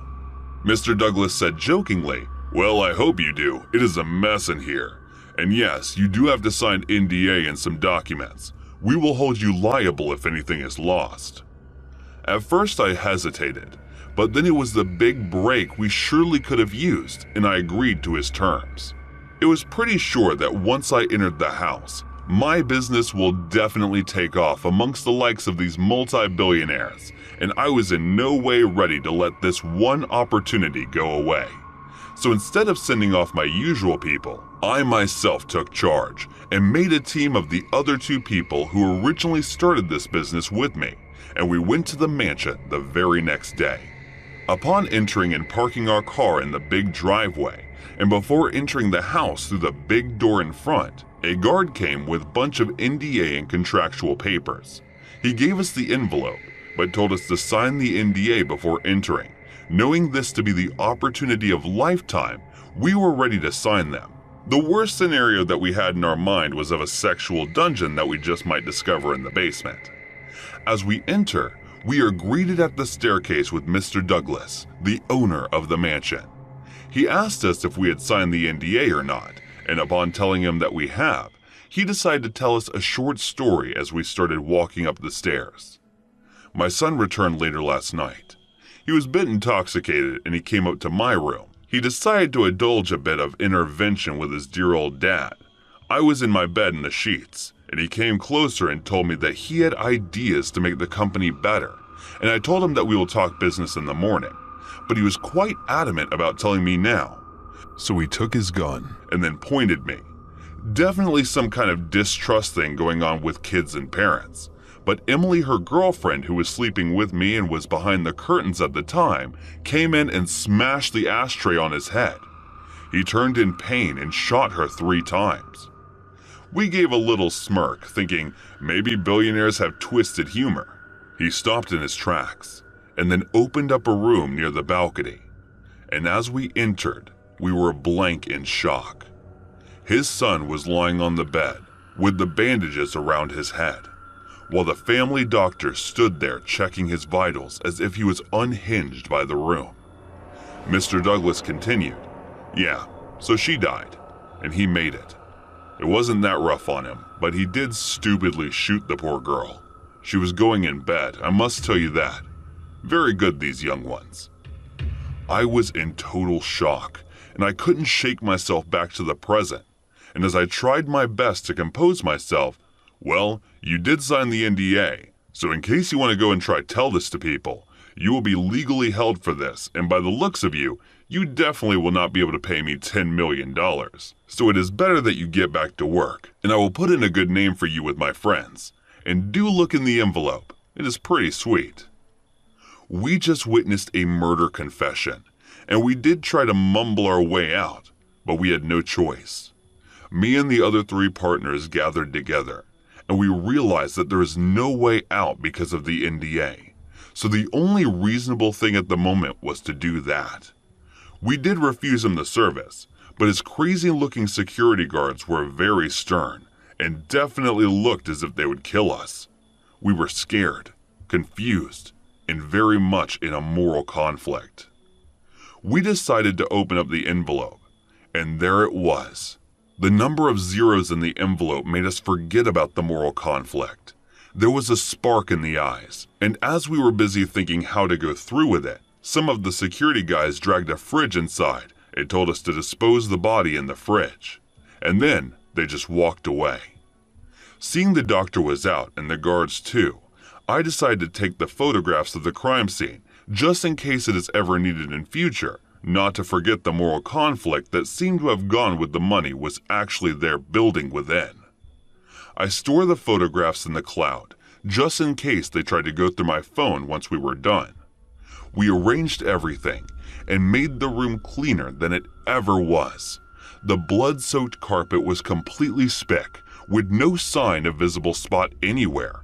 They were rearranged and replaced with a place smelt like lavender and rose instead of death. Mr. Douglas was happy with our job, as the doctor guided the guards to take the body to the basement. Turns out the doctor will then use the organs and black market, and this was not the first time that they have done it. And I wondered about the countless victims that might have not gotten justice. But then my darker side of greed did take over, and I ended up helping him completely rid that room of any signs of violence, and even made it much more beautiful than he was. And that is how the visit started. It was Mr. Douglas at first, and then it started happening with all his rich friends too, Ancelotti, the Silverbergs, Weinsteins. We were all busy cleaning up their messes and were making really good money. In the next 5 years, we did build our business to top, but it all worked in the shadows, cleaning the filth of the richest scum on the planet. I waited for 5 years, through and through, going through this moral hell. Finally, with enough money to bail me out from the NDA, I went to see a lawyer. I told him about everything that happened with us through those 5 years and explained to him about things we went through. He looked at me and said, "It is a little too late for you to be morally woke now. You tell the police, they will put you behind for a long time. You have been an accessory and accomplice in the murders. So if you are ready to risk yourself to go to prison, then yeah, we can proceed." A dark, silent chill went across my spine, making me wonder and making me question my own morality. And as I stood there asking myself, am I willing to risk my own freedom? I received a call. It was Mr. Douglas. "Hey, send your boys, will you? I think my son made a mess again." I hung up and looked out the window. As the sun was going down, I had to make a choice, and so I did. As we entered the Douglas mansion, we saw that Mr. Douglas had killed his son. It all started when we moved out of our old house. We were not really keen on moving at first place, but we didn't have much option but to do so.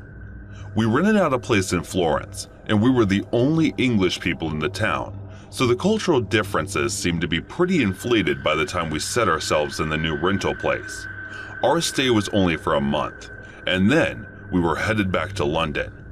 We had no idea where everything in this new place was and where we can get stuff from, so we decided to cruise around the town in our bikes, and as we did, I met Malcolm. Malcolm was my first friend that I made in that place, and my only friend. He was also on his bike the first day he met me, and he took me to the local market and helped me shop easily. And then on the way back, we saw this really cool house that was all done for and broken. And then Malcolm told me that this house is off limits. No one enters or exits the house, and that it was breeding house of pure evil. I found that amusing.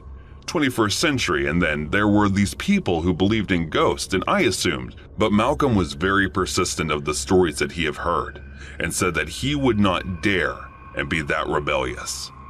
And that was enough to pique my curiosity about that house.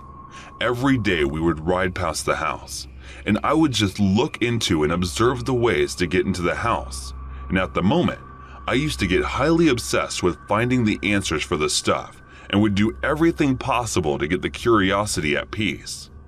I told Malcolm about my plan to get into the house and investigate. He called me crazy, refused to help me, snitched it to my parents, and stopped talking to me. The town was really scared of the house, and for some reason, my parents were too, and they grounded me. But me being me, I knew I could not be stopped. One night I got out of the window, took my bike and went to look it for myself, and see for myself the horror everyone described. I got inside the house. It was dark, and it seemed scary at first. There were not much movements that can be detected, and everything seems untouchable.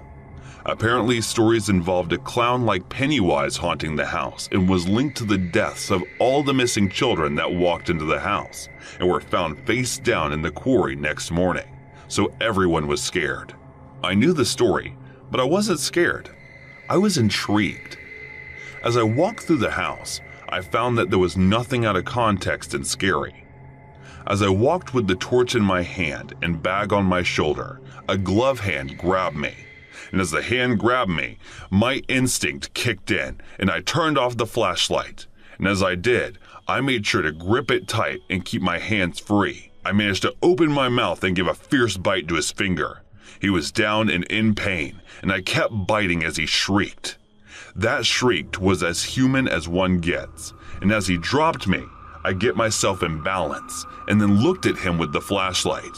It was a creepy man in a mask. I turned off the flashlight and hit him hard across his face. He was down screaming in pain and also angry at the same time. I made a run for the door, but it was closed. I looked for the ways through flashlight and then switched it off. I was using it on a needed basis and finding out ways.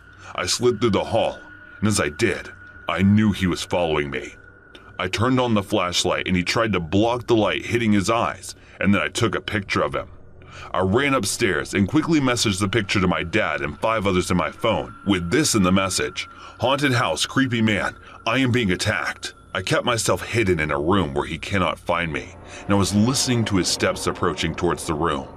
It was dark and not easy to just walk around, but for him, it was easy.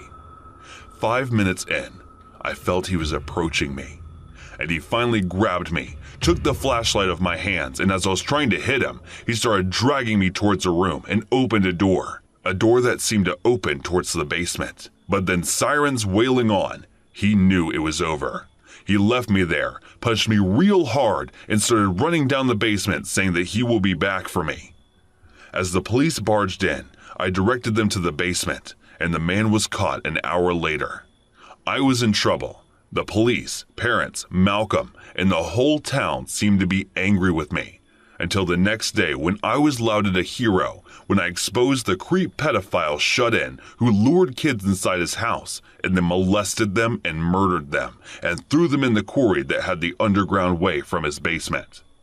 And that was the first time that I covered the story on my own in a local newspaper, from the local newspaper to New York Times crime unit. My adventures have just started.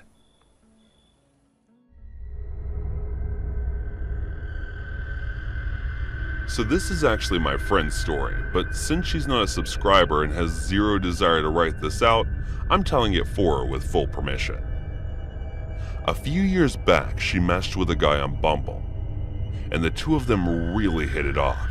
She said they were flirting back and forth for quite a while, and it got increasingly hot and heavy, until they were basically saying some pretty lewd things back and forth over text messages. According to her, she was super into it. He was kind of aggressive about it, but in a really hot way, like he seemed to know exactly what to say at any given moment. He's real confident, real cute, so they're soon arranging to meet up for a first date. Only the thing is, when she actually meets the guy, he seems super shy. Like the total opposite of what she was expecting, given the way in which the pair had been talking. That's not a huge red flag. I mean, I guess he could have been kinda shy about it. Some people talk a big game, and when it's a lot to live up to, besides, my friend is feeling the exact same way. So she just powers through and gets started with some regular sort of conversation. Over the course of the next hour or so, the pair of them loosen up, and the guy turns out to be just as charming and sociable as she'd hoped, and they're under the same music, and they focus on that. Then they start discussing axes and stuff, at which point the conversation takes a distinctly flirty turn. My friend then sees an opportunity to reference one of the things he'd said while they were texting back and forth. Nothing too forward, just kind of a hint at something according to her anyway. But as soon as she does, The guy turns super shy again with a face like a Cardinals jersey. He says, "I have to admit something. The person you were talking to on Bumble was my mom. I'm not too good at dating stuff, so she handles it for me." She thought he might have been joking at first, like he had to be joking, right? Nope. Deadly serious. He had literally no idea what he had said, not a clue. My friend had been texting back and forth flirtatiously with this guy's mother. Then she just passed on the time and placed their date without giving him so much as a hint of what to expect. My friend said she felt the blood literally draining from her face as he said it, as she felt a woozy like she might puke. It was so bad that he started saying stuff like, "Are you okay? Did I say something wrong? Dude, did you say something wrong? Are you kidding me?" I can't even imagine what she went through. My friend told the guy she was going to the bathroom, and then she made a beeline for the exit or wherever they were. She said the whole way back to her apartment, she was just numb and burst into tears as soon as she was walking through the front door. The first I heard of it was when she called me a couple of hours later, still in floods of tears, and I literally couldn't believe my ears at first. The whole episode was without a doubt the creepiest and cringiest thing I'd ever heard. And I thank God that it didn't happen to me. To think that there's actual mothers and sons out there with that skin-crawling, sickening kind of Norman Bates relationship. Kraus. I guess she's lucky he was good enough to be honest about it. And another universe. The guy is super malicious and sinister about it. And she ends up being a skin suit by the end of the month. I never thought that I'd have anything to post on the subreddit. But here we go. This literally just happened. So I had to try to keep this as short and as organized as possible. My 29-year-old female and my partner is a 23-year-old female. We were back in her own town visiting her family for about a week. It's a very small, isolated town in the middle of nowhere, and basically in the middle of the woods. While we were here, she wanted to meet up with an old high school friend who still lives in the area. We'll call him Kyle. So we meet Kyle at the beach, and right away he's acting super weird, making jokes about a three-way with us and just making a bunch of just unwelcome, gross comments. Obviously, we're unfortunately used to this stuff to a certain extent, but coming from someone who is supposed to be her good friend, it was extra annoying. So my girlfriend and I are shooting each other panicked looks the whole time. Once he's out of earshot for a second, she says that she's sorry, that he's never been like this before, and we can make an excuse to leave. When he comes back, we tell him we want to get dinner at a local bar, but he just asked to join us. We felt awkward, so we end up saying yes. He says he doesn't know quite how to get there, so he follows us. We get their order drinks and food, then head out to the patio with the drinks. He makes a few more gross comments, but it's generally been way more cool and normal than he was at the beach. We're smoking some weed on the patio and chilling. The food comes quick, and we finish it quicker. Now, here's where it gets really messed up.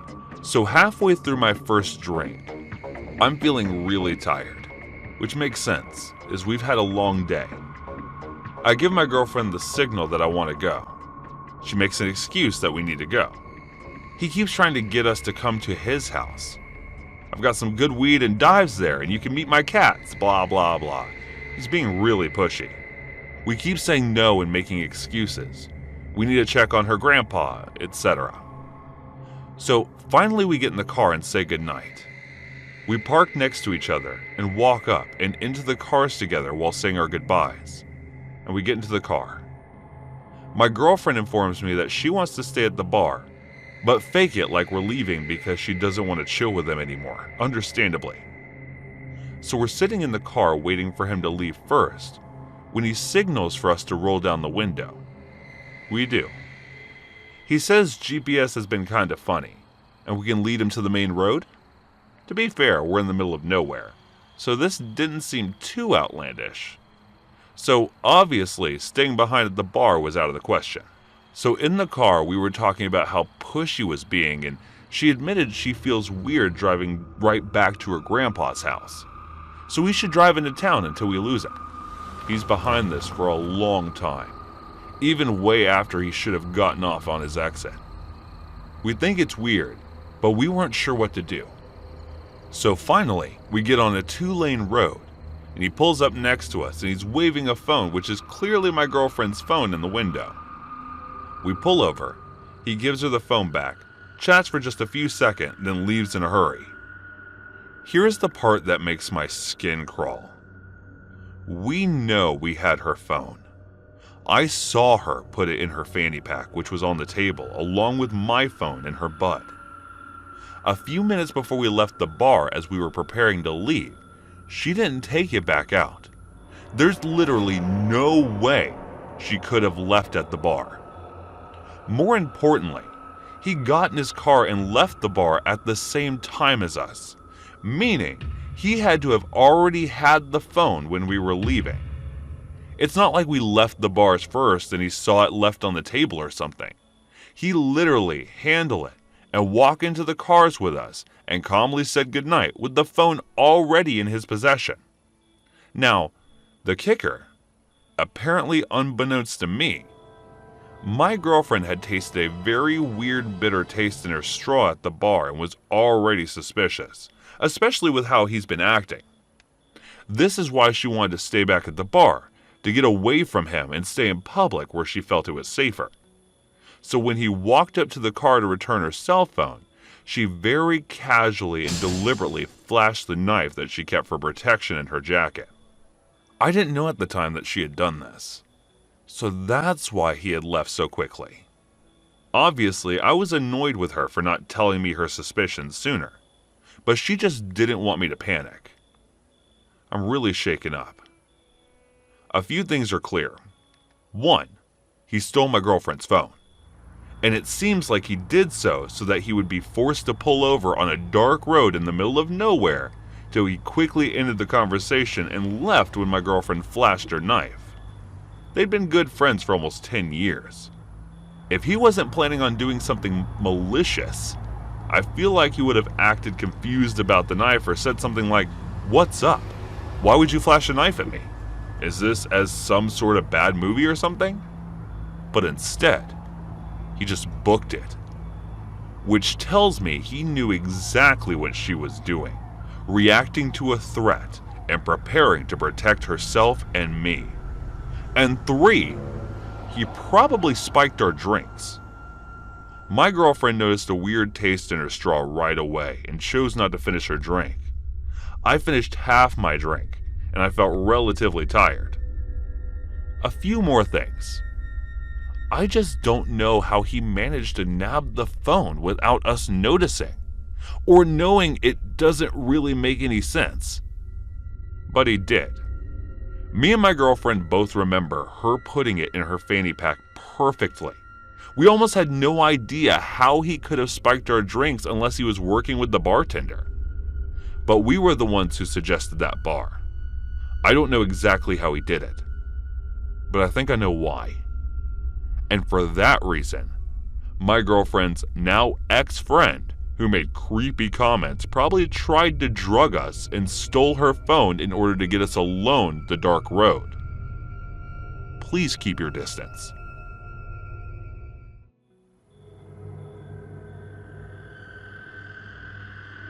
The secret of mine is that I've always wanted to SAS a customer as you read online. You know, the kind where a person asks to see the manager and the staff member does a flamboyant 180-degree spin and says, "That's me." I got to live that dream. Although that being said, I think it's nearly got me quite badly hurt too.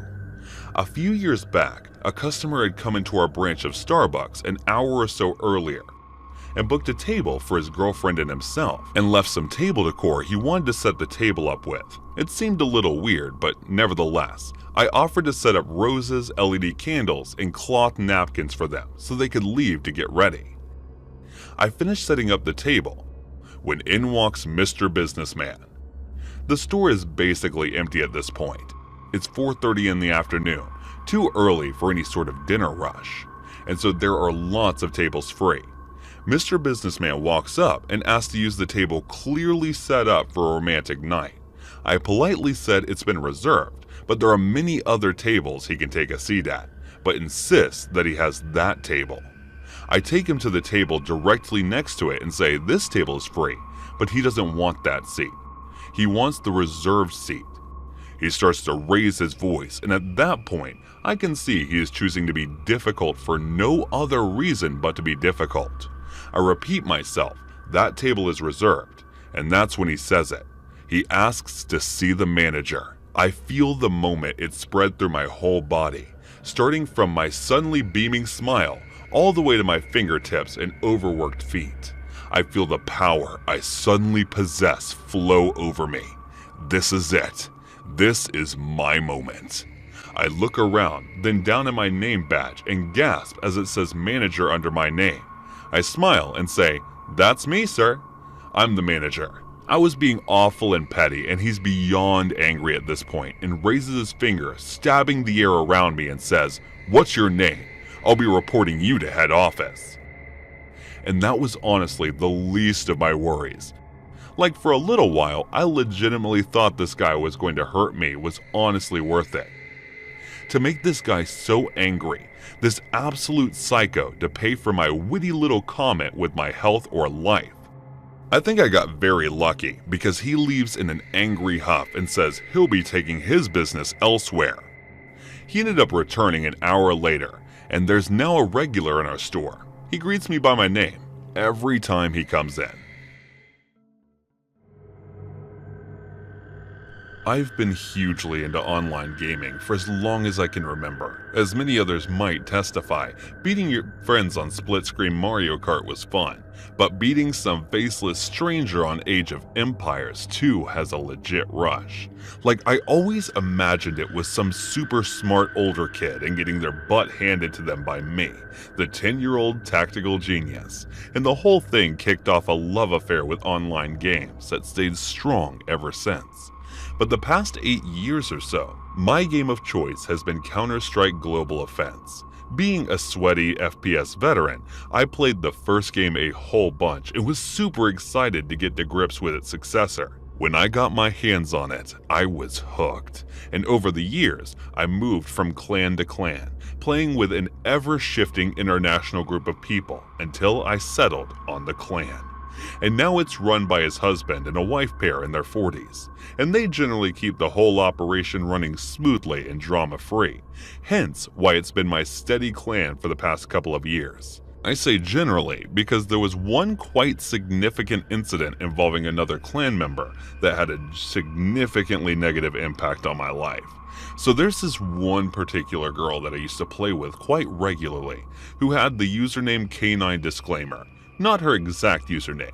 I just don't want her to hear me telling about the story so she can't find me again. At first, Kay actually seemed really cool, and judging from her profile picture, pretty cute too. She was exactly the kind of girl I'd been crushing on back before I was married. But since I was with Lena, all that kind of stuff was totally off the cards, and the relationship we had was entirely platonic. My whole life was going swimmingly for a while, and I was very happy. Right up until my wife decided that she wasn't so happy, and that she was going to file for divorce. It hit me like a ton of bricks. I had no idea she was so unhappy with our marriage, and as much as she insisted it wasn't me, that she had her own issues going on, I still blame myself. Add on to that the fact that she would be seeking full custody of our 3-year-old daughter. I was broken. I sank into the pit of drinking and stayed up super late, losing myself in single-player stuff because I just couldn't face interacting with people. I did make an effort to keep the clan updated, like I didn't want them thinking that I died or ghosted or whatever. So I told them about the divorce and how I wasn't feeling so hot. They were super supportive, and I'll always remember that. And they had the presence of mind give me the time and space that I needed to get myself together again. All but one canine, like I said, K, was just my type, and I know that there was a slight chemistry between us. But in the aftermath of getting such horrible news, I was in no mood to contemplate dating again, and I knew I wouldn't be getting back on that horse anytime soon. But Kay didn't see it that way. Apparently, and over the following weeks, showed herself to be anything but the friend that I needed right now, as she once put it. It started off all innocent, getting my real name off a mutual friend so she could wish me well on Facebook. It was an unexpected intrusion, but not entirely unwelcome one. She was worried. I got that. So I let her know I was in a bad place, but then I was dealing with it. The conversation was amicable. She sent me a friend request that I had no problem accepting. Then, that was that. Or so I thought anyway. What started as a few gentle inquiries quickly turned into something totally overwhelming. After a week or so of getting messages from K9, the tone had gone from kind and understanding to weirdly accusatory. A perfect example of this is when she messaged me something like, "I want to hear more from you," or "hear from you is only making me feel worse. Need to understand that your actions have an effect on those around you." Now this is like one of the lowest points of my life, and she's sending me messages like that. It didn't just make a depressing situation all the more draining. It actually turned a switch in me, and I started to feel anxious and angry towards her. This is about the time I just started ducking her messages entirely. I didn't need that kind of drama in my life. I had enough on my plate as it was. The next escalation came when my soon-to-be ex-wife called one morning, presumably to talk about some depressingly tedious aspect of her upcoming divorce. Only, it wasn't the divorce that had prompted her call. It was something else entirely. She started off the call by asking who in God's name is insert K9's real name, and she sounded livid. I remember just sitting there in shocked silence for a moment, neurons firing my brain as I pieced all together in a matter of seconds. Except, in K9's friend request meant that she had access to every one of my Facebook contacts, a type of privacy I never really thought of previously, which obviously included all of my close friends and family along with my soon-to-be ex-wife. I tried to explain that Kay was someone I played CS:GO with and some innocent explanation, but I knew what was happening. Kay had obviously been in touch with my wife, and whatever message she'd sent, it definitely not been friendly. But far from being friendly, Kay's messages have been downright abusive, and from my wife described, straight up threatening in several places. She said she'd be in touch with the police to file a complaint, but how that wouldn't be necessary. Fine, just kept my freaking mouth shut. So now, not only is Kay not helping things, she's actively making things worse. And what's more, her behavior's reflecting badly on me too. As my ex's divorce lawyer would most definitely use her messages in any kind of custody battle, so for the first time in about a week, I reached out to Kay to ask her to stop what she was doing. It was a well-worded, polite message which I actually redrafted to make it sound as non-confrontational as possible. But still, she took it terribly. She tries calling using the messenger feature, and that won't pick up. And she just bombards me with apologies at first, confessing her love, and to her mood switched in her tone got decidedly nasty. I don't want to go into too many details, but what she said, it was long-winded, drawn out, and thoroughly upsetting. But let's just say a lot of it involved my crumbling marriage and my ability as a father, something that really hit home at the time. I was heartbroken, but I had the wherewithal to do the right thing and just cut Kay out of my life. I blocked her on Facebook, Discord, and Steam, and foolishly think she's gone for good, and that I can do my grieving in peace and get back to online gaming when I feel good and ready.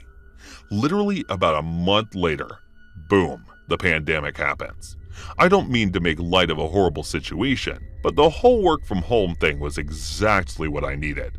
I could do my homework in my own space, and I didn't have to suffer through having to go into public during my post-divorce stubble and hangover periods. Naturally, working from home meant Zoom calls galore. I don't think many people have even heard of Zoom before the pandemic, but now I think you'd be hard-pressed to find someone who hasn't. Just imagine owning stocks in Zoom pre-COVID. He'd be Scrooge McDuck style rich right now. But anyway, one afternoon, I'm in a Zoom meeting with my head of department and a few of my coworkers. There's no real agenda. We're just kind of rambling about a new project we were working on, doing it more for the social contract than anything. It's a chill meeting, but I am psyched about the project. Upper management eyes won't be all over it when it's completed, and given it's my brainchild, my name is going to be all over it. When all's said and done, I can be in line for a shift up the company ladder, and you can only imagine what that prospect is doing for my self-esteem and confidence post-divorce. I'm drinking less and focused for the first time in months. You get the idea. So I'm not sure if you know how Zoom works, but unless the host sets a password, pretty much any Zoom user can jump into the call to either participate or, in some cases, disrupt it. But this is late April, and the fan of moronic YouTube kids hacking Zoom calls hasn't quite taken off yet. So generally speaking, anyone who jumped into the call was a company employee. A little box pops up stating someone's name. They can then switch their camera on and participate as well. So right in the middle of the Zoom call, same old thing happens. A little box pops up, and what we think it's like Adam from another branch popping in to talk numbers or something. Only, the name isn't anything we recognize. In fact, it's not even a name at all. It just has a series of letters and numbers that has a sound like hi, who just joined this new users and saying or doing anything. But we know they can hear us. I just assume we're waiting for them to load in or switch their webcam on or something. But we're left waiting in an uncomfortable silence for the longest time.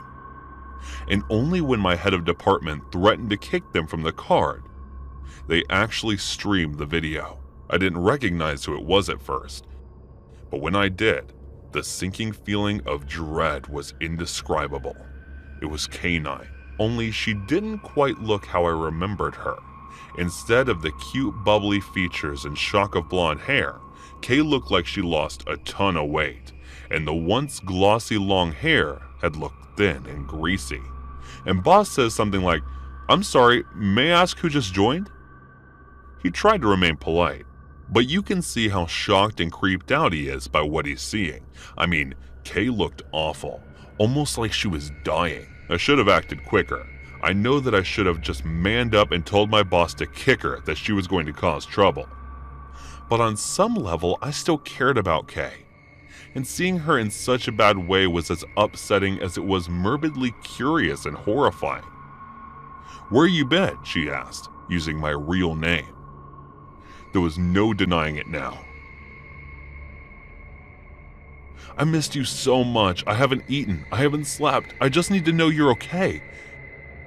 "You know this girl?" one of my coworkers asked. But it was barely a question. It was more like an indictment. Like it was saying something must be wrong with me that I know a girl like that, and that somehow it was my fault. She was in such a state in the first place, I don't think I have long left, Kay. Then went on to say, following up with, "I just wanted to say goodbye. But I wanted to show you something before I go." She backs off from the camera a little. At this point, I know that I should have just hung up her screen, something, but we all just couldn't stop staring. And honestly, I felt like I was in some kind of dream. Raising up her arm, and we could all see that she had cut 4 letters into her arm. The cuts looked like they were scabbing over, but still looked incredibly painful, swollen, and possibly infected. But despite the grainy webcam footage, we can clearly say with the letters spelled my name. Then poof, she's gone. She hangs up. There's a stunned silence for a moment before my boss says something along the lines of, "I think you should go check on your friend." Next thing you know, I'm kicked from the call. At this stage, she might have just messed up probably the most important meeting in a long time. But I'm honestly too angry, and in some ways, worried about her. I jump back into my Facebook account, only it's my turn to dig up as much information on her as I can. I spin the message over to a guy that happened to be tagging a lot of her photos, asking if he's seen or spoken to Kay in the past couple of days. And this is where things get really weird. because I find out that this guy is actually her boyfriend. Yup, her actual long-term boyfriend of 2 years. Walt tells me that Kay is fine and that she looked terrible because she's shooting a short horror movie for a community college course she's taking, one in which he's playing some kind of victim. By that time, I'm just stunned at how manipulative Kay is capable of being. She is willing to take a shot at ruining my career because I won't give her any attention. And she's actually unavailable. I'm so angry that I just think screw it and tell her boyfriend about everything she's doing. He legit knew nothing of all the harassment and confessions of love. Actually thanks me and tells me he'll be confronting her about it soon as she's home from college. I still have her blocked, but I figure I can check in with her soon-to-be ex-boyfriend. So how the whole thing went down. Look at this. Next time I talk to the guy, he's in the hospital. Apparently what I told him caused an argument that ended their relationship. Only the next morning, as they're leaving for work, she drives over him in her car. He rode a bike to work in the morning, whereas she drove, and this psycho decides she'd rather kill him than let him go. Guy got his hip and femur crushed and was seriously lucky not to lose his life. Pays arrest, and a couple of days later, the boyfriend passes information on to the media that she had been taken to a psychiatric hospital after a complete and utter mental breakdown. I told the guy how sorry I was, wished him all the best, and honestly, that's the last time we spoke. An insane story, all true, all that trauma, all that fear and suffering and worry because of someone I never even flirted with, even befriended outside of the game, barely even knew what she looked like or even cared. I just enjoyed playing games. That made me realize how crazy and delusional some people in the world are, and how someone online can completely destroy your life. Fortunately, I don't think my wife ever told her divorce lawyer about the messages Kay sent her. And the year after the fact, I get to see my daughter more often than some other divorced dads do, which is, thank God, a huge win for me. But despite all my efforts, I can't seem to quite get Kay out of my head. I'm slow to get back into the dating game, and it's honestly because I'm terrified that I'll meet another girl like her, because I might not survive another girl who's possessive, manipulative, or downright evil as K9 either physically or emotionally.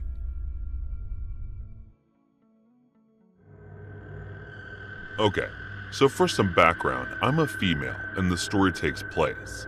I was a junior in high school, so I was about 16 to 17. Throughout the story, I'm now a sophomore in college, so this is about 4 years ago. I get to school on the first day, and my Italian teacher is new. He was an old, maybe only about 25 or 26, and he looked nice enough, not visibly creepy. He was pretty short, maybe only about 5'7", and I'm 4'11" and 100 pounds, so basically, everyone is bigger than me. We'll call this teacher Mr. C. Fast forward a month or two, I remember it was just starting to get called out. Everything in this class has been pretty normal. I do notice he basically only calls on girls and stands a little too close, but nothing too out of the ordinary. I did the musicals in high school, so I would often be there until about 9 or 10 p.m. rehearsing. This one particular day, there were parent-teacher conference, so basically, all the teachers were there very late. For musical nerds like me, we were doing Legally Blonde, and I was playing Margot, one of Ellie's friends. My costume for this scene was a little raunchy. It was a short white tennis skirt with an athletic tank top and some Converse. I also had on a little pink bow in my hair, and that part is important. So I have to pee really bad. So I walked quickly to the closest bathroom, which was upper floor and down the hall. Mr. C's room happened to be a few doors down from the girls' bathroom. Most of the teachers had finished their conference by the time and had left. I saw a light on in Mr. C's room, so I glanced over, and he was sitting in there by himself packing up his stuff. I didn't think he noticed me, and I kept walking till I got to the bathroom. I did my business, and as I was finishing up, I heard the bathroom door open. I thought it was weird, but just assumed it was one of my classmates. But the footsteps sounded a little too loud to be a high school girl's. So I walked out of the stall and literally just standing there in the bathroom was Mr. C. I was just standing there frozen. This was so weird. I tried to say something, but nothing came out. I was honestly freaked. After a few seconds of just staring at each other, he handed me my bone, says, "You dropped this, Cherry." I just gave him a little smile and quickly thanks, grabbing it, got out of there. I didn't even wash my hands. I was honestly so incredibly freaked out. It wasn't until a few seconds later that I realized the economy Cherry. This made me stop dead in my tracks. My dad calls me Cherry because I had red hair as a little kid. It's brown now. Literally no one knew about that nickname, not even my friends. My dad had passed away 8 years ago. I started running until I got back to my classmates. My friend Eva noticed that I looked shaken up. She asked me what was wrong, and I just broke down crying. It wasn't really about my creepy teacher, more about the memories of my father, I suppose. She quickly took me into an empty classroom and sat with me while I cried.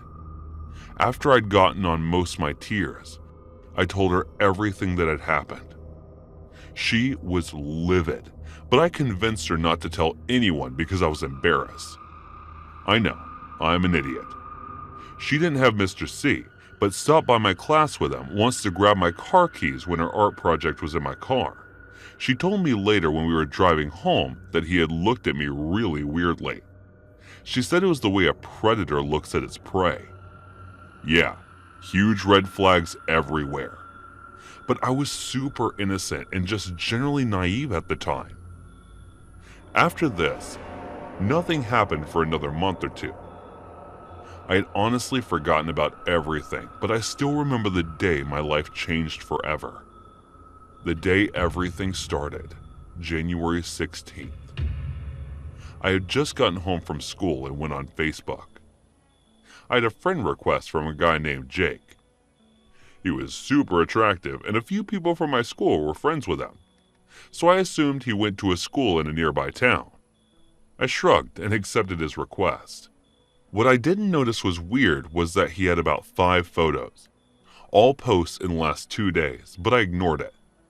So basically, 5 seconds after I accept, I get a message from this J kid. He says, "Hi cutie," with a winky face. We talked for hours, and we both had so much in common. We loved to draw, had 2 older siblings, our parents were both remarried. Our favorite color was both periwinkle. Well, we both loved Billy Joel. The list went on and on. It was honestly pretty strange. He asked me if I wanted to hang out, and I said yes, but that I had cheer practice and the rehearsal right after. He sounded pretty angry and told me I was lying, and then called me a derogatory term.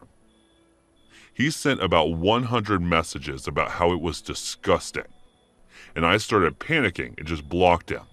I tried my best to ignore it and went to cheer practice. Cheer was from about 5:30 to 7, and then I had rehearsal from 7:15 to 9:30.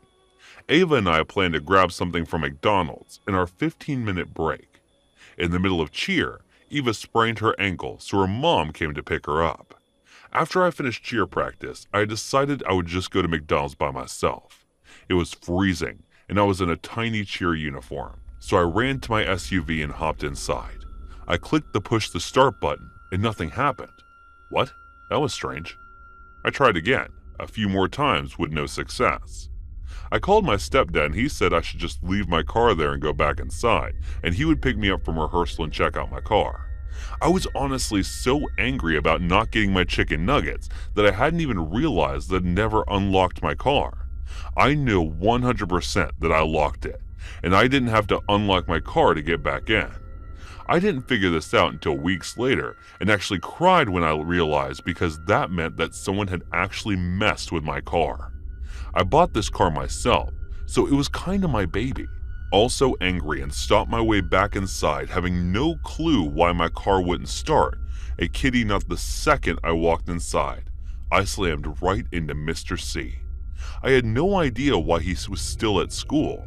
The only other teacher here was my drama director, so he really shouldn't have been there. Sorry, I murmured, quickly walking away, when I felt a hand grab my arm. Like honestly, really tight. and I even winced a bowling back to him and asked if I was okay. I said I was fine, but my car wouldn't start. His face literally lit up. It was actually really creepy. He said, I was actually headed to McDonald's if you wanted to come with me. This is when I started to freak out. How did he know I was going to McDonald's? Why was he asking me, a child, to come with him to McDonald's? That was not normal at all, and I felt pretty scared. I actually have rehearsal, thank you though. His face quickly changed from happiness to extreme anger. I really got terrified of what this man was playing. His grip was still on my arm and I felt trapped. He took a deep breath and said, well, I'll be waiting here after your rehearsal, and we can go after. I have a black pickup truck. He quickly walked away to make sure I didn't have time to answer. I just stood there in shock, not knowing what was going on. My friend Maya suddenly appeared saying my director was looking for me and I needed to come to rehearsal. I quickly sped off with her, trying to figure out what I was going insane or if that had actually happened. After rehearsal, I was so genuinely terrified that I asked my stepdad to come to a different entrance because I said I was exhausted and asked if he could go get my car tomorrow. He reluctantly agreed. On the way home, we passed my car and sitting right next to it with a black pickup. I just about stopped breathing but tried to calm down not to show my stepdad. Again, a dumb move on my part. I should have just come straight forward. The next day, I received a text from an unknown number when I woke up. It said it was from Jake and he apologized. Everything said he was having girl troubles and was so sorry. Like the idiot I accepted it. And we began talking again. After a little bit, I mentioned the school that I went to, and he said his uncle worked there. I was shocked, and as to I didn't even know what I was expecting, but of course he said Mr. C. Then he sent a blurry picture of a man and a teen boy fishing at a lake, and the man was obviously Mr. C. But the boy was not this Jake kid. Like it was someone completely different, and even in a different ethnicity. And then I realized that this person I was talking to was Mr. C. I immediately powered off my phone and just started crying. I was so freaked out. A mom walked into my room with my laundry and saw me sobbing. She asked what was wrong and I broke down and told her everything. She flipped her lid on, called the cops, talked to my school. The next day, Mr. C wasn't in class. I found out a few weeks later that they found a ton of illicit images of children on his computer, and when they asked what his intentions were with me, he flat out said he was in love with me, wanted to get me pregnant, steal me, and marry me. Yeah, I'm still very traumatized after a few years. I know my story isn't as crazy as some people's, but it could have been much, much worse.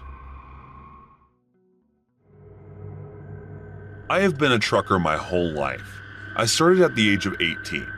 I was the only one responsible to earn for the family, and my uncle had introduced me to the truck and the truck life, and it was something that fascinated me. And I decided to drive into it and become officially working as a trucker at the age of 18. My first few months as a trucker, I was really doing the long trips. I loved the long journeys. When I was young, it was better. I could do the long trips. Interesting stories were made in that period. I met people. A lot of people were inclined to get a hitchhike in a truck. Makes one heck of a story to tell. And I was always excited about the people that I would meet on the journey. I was more cautioned about it. I was young and naive, and I thought maybe I control everything in the truck and I would think that there is no way creeps are going to cross paths with me. But one fine day, or would say night, that was not the case. It was December 25th, the holy night of Christmas, and I was out on the tour, and it was just something that had to be done. It was a medical supply shipment, and I just could not say no to that. That's the work of God, and I could possibly not refuse to that. So I was working the Christmas shift. I was working on the shift and trying to get it all delivered in time. The shipment was an emergency shipment, and they needed it in around 12 hours. And I decided to do just one stop after taking the shipment, and it was Lover's Stop. And I took all the resources and snacks and started my journey, and I just put my foot on the accelerator and just kept driving. And about at 4-hour mark, I saw 2 cars tailing my truck. I knew what was about to happen, so I made sure that my foot never gets away. And then I saw one of the cars come at the side, and he shot at the truck. and I just kept driving, and I knew I couldn't stop, and so I kept going. And around in 6 hours, they managed to get me to stop the truck. I wasn't going to let them stop me, so I said openly, I have to deliver this medical equipment. It is an emergency. They need this in 6 hours, and you are already delaying my shipment. It is the matter of 6 people. Here, take my number and meet me tomorrow at this very spot, and we will see this then. I am going now. Don't follow me. And then I left, and hoped they didn't shoot me or follow me, and they didn't. As promised, I delivered the shipment in time, an hour to spare, and decided to do right on my promise and meet them at the same spot the next day. They were not there. That was the ballsiest thing I ever did as a trucker, and I guess it still is. I got an offer to be a commie chef at a garden festival in Frodsham, which is basically a really posh rural part of Cheshire. The gig was offering posh nosh with all the mobility of the burger van, and since the company involved was offering a rather generous way to pay for just a weekend's work, I couldn't exactly afford to turn it down. So on the day in question, I drove out the fridge and parked my car up and started looking around for the food service facility. They look quite nice from the outside, and the guys on the line looked like they were having a right good laugh. But when I actually got to grips with the service, I started to see how the catering company had tried to cut as many corners as possible to maximize profits. I honestly couldn't go into it without boring the life out of you with chef speak. So I'll just tell you one thing that really mattered. Most of the kitchens I've worked in lay grip mats down in places that can get particularly slippery, a basic health and safety measure that becomes bog standard across the catering industry. But not only was there not a single grip mat in that entire kitchen, but whatever they used for flooring was extremely slippery once it came in contact with even the smallest amount of liquid. And it wasn't long until the entire place became a giant big bloody death trap. The whole thing came to a head when there was a horrendous accident involving a plate of hot duck fat, but didn't see what happened. Oh my God, did I hear it. But it was this clattering of pots and pans, followed by this absolute blood-curdling scream. I'd honestly never heard anything like it in all my years of professional cooking. From what I understand, someone slipped and fell into something. Both guys went down with one grabbing the handle of a saucepan on the way. The saucepan happened to be full of hot duck fat that was being used to make the comfy ham.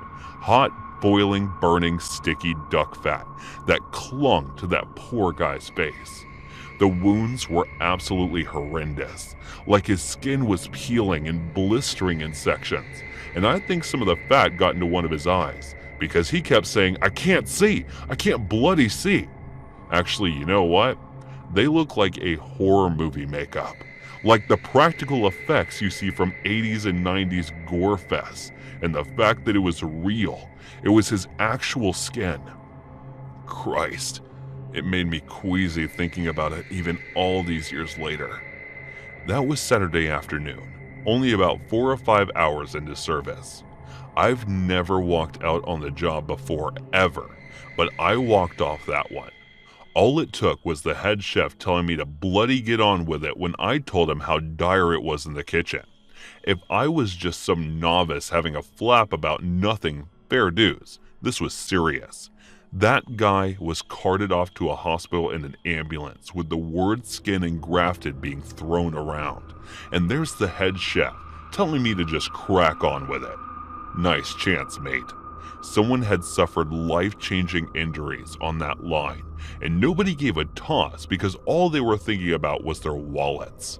But I'll tell you what, that means it hurt all the more when that bloke took them to court and got a booster settlement from it. But seeing how little anyone cared, that was the scary part. People really are the worst whenever money's involved. After high school many years ago, I was in a bad place. My guardian had kicked me out after graduation. She didn't help me find a place to stay, so I lived in my car for a couple of months. I met some heavy metal dudes at work one day. I'd seen them around town, and all my other friends knew who they were. everyone loved them. We became friends over a couple months, and they offered for me to move in with him. I agreed. Looking back now, I wish I had just stayed in my car. My two main roommates were brothers named Andrew and Seth. They were in a band. They also believed in the occult and anything of that sort. I never really believed in that stuff, but I'm not one to tell someone what they should believe. They had let me live with them rent-free for several months, so who was I to complain? Being the only female in a house full of young men, I was always looking over my shoulder. You never know who you can trust, and turns out, I was right to worry. Over time, their friends started to stay with us for longer periods of time, sometimes weeks. Their friends were another group of brothers that they had gone to school with. There were 5 brothers in total, but only 2 stayed with us consistently. The younger brother Mark was very polite. He cleaned up after himself and always helped with the household chores. The other brother Adam had a laundry list of mental problems. He had apparently done some bad drugs back in the day, and he had developed into what seemed like psychosis of the religious sort. He had done time in prison for assaulting a woman with the Bible. He would often look you in the eye and tell you he could see how you would die. Once, he told me that I was possessed by a demon and I needed my soul cleansed. Everyone in the house knew he had these problems, but he was their friend. They helped him through the hard times and gave him a place to stay. Otherwise, he would be on the streets. I was always on guard around him after the things he told me. No one else seemed to be as concerned as I was. They should have been. One day I was sleeping, and my phone rang. I was my boss. He asked if I could come and work an hour early. It was only 12 p.m. I was broke and had nothing better to do. So I said yes. I got up and began getting ready to leave. I walked out into the living room to see Mark and Andrew sitting on the couch, while Adam sat on the floor by the TV. He was watching scripture videos on YouTube, some real end-of-day stuff. That was fairly common. So I went about my business. I said goodbye and left for work. My shift at work was almost complete when the phone rang. My boss answered, handed the phone to me and said, "It's for you." I was just a cashier, so I assumed it was a friend that couldn't reach me on my phone. I answered the phone and heard a man's voice that I didn't recognize. "Hi, this is Detective Williams. Something happened at your apartment today, and we need you to come into the station to talk to you about it." I left work immediately. I had assumed one of the brothers had been arrested for drug dealing or something. I was very wrong. I got to the station and was buzzed in. An officer escorted me to a small, cold room with a camera. He gave me a bottle of water and left me by myself for about 30 minutes. My mind was racing about what could have happened. He came back and informed me that Adam had stabbed and killed Andrew at around 1 p.m. I was shocked. I had just left the house an hour before it happened, and everything seemed fine. I asked if there had been a fight. The detective informed me that there hadn't been a fight, and it seemed to have happened out of nowhere. I gave my statement to the police and left with nowhere to go. Still in shock and confused and in my mind. Our apartment was a crime scene, so I went to another friend's house to watch the news report since the police wouldn't give me any information in the case. Over the next couple of days, the information began to be released. Adam hadn't just stabbed Andrew once, not twice, but he had stabbed him over and over and nearly decapitated him. After the murder, he ran down the road, still holding the murder weapon. He called 911 and informed them what he had done. I watched the news report in horror. We had known he was unstable, but this had fully confessed to the brutal murder and provided police with his notebooks. He had apparently planned to murder all of his brothers, my roommates, and me. He thought we were possessed by demons, and this was the only way to free us. Luckily, none of his other intended victims were there that day.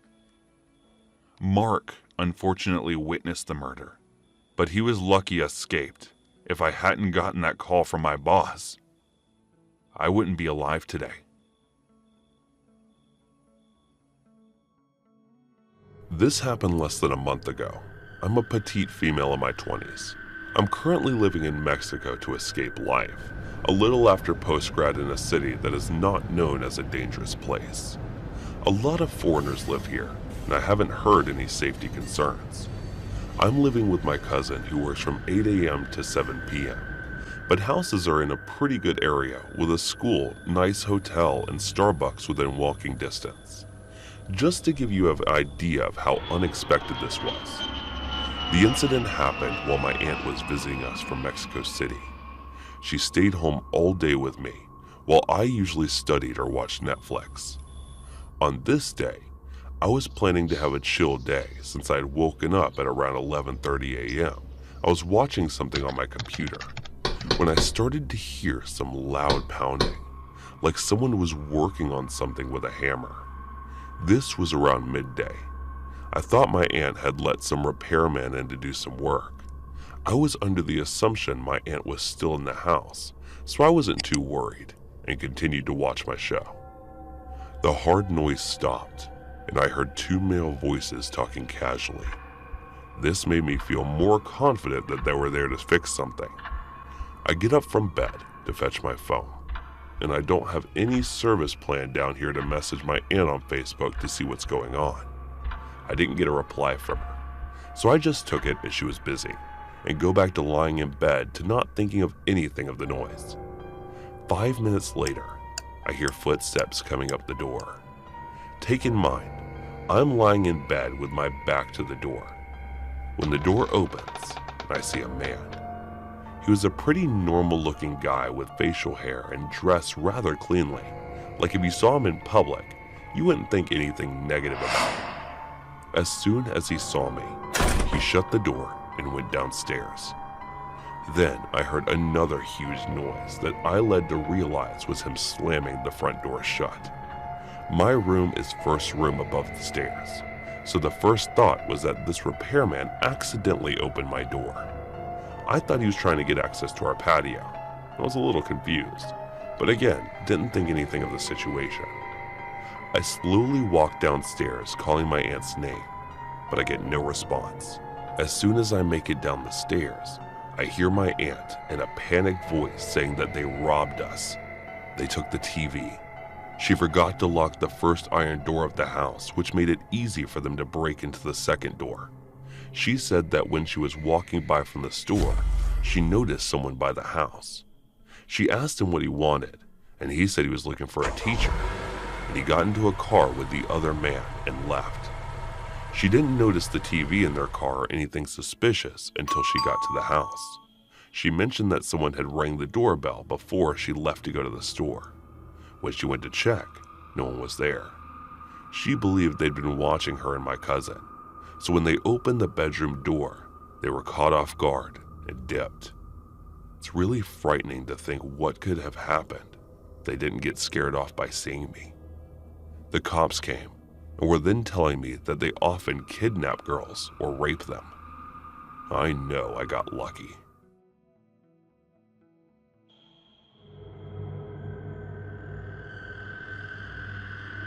On the morning of October 19, 1971, Cheryl Spiegel woke up a very excited young lady. It was her 10th birthday, and although she was headed to school that morning, her family had promised her cake and presents on her return home.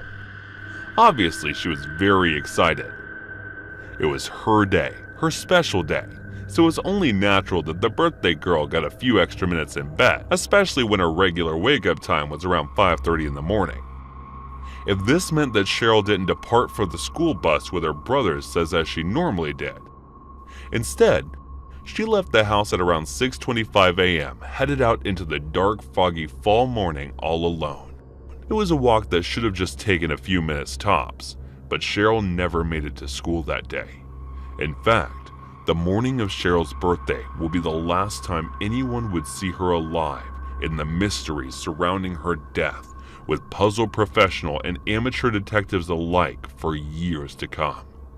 Following her missing persons report being filed, local police officers conducted interviews with classmates, neighbors, and members of the Spiegel family itself, but not a single person could provide any useful information.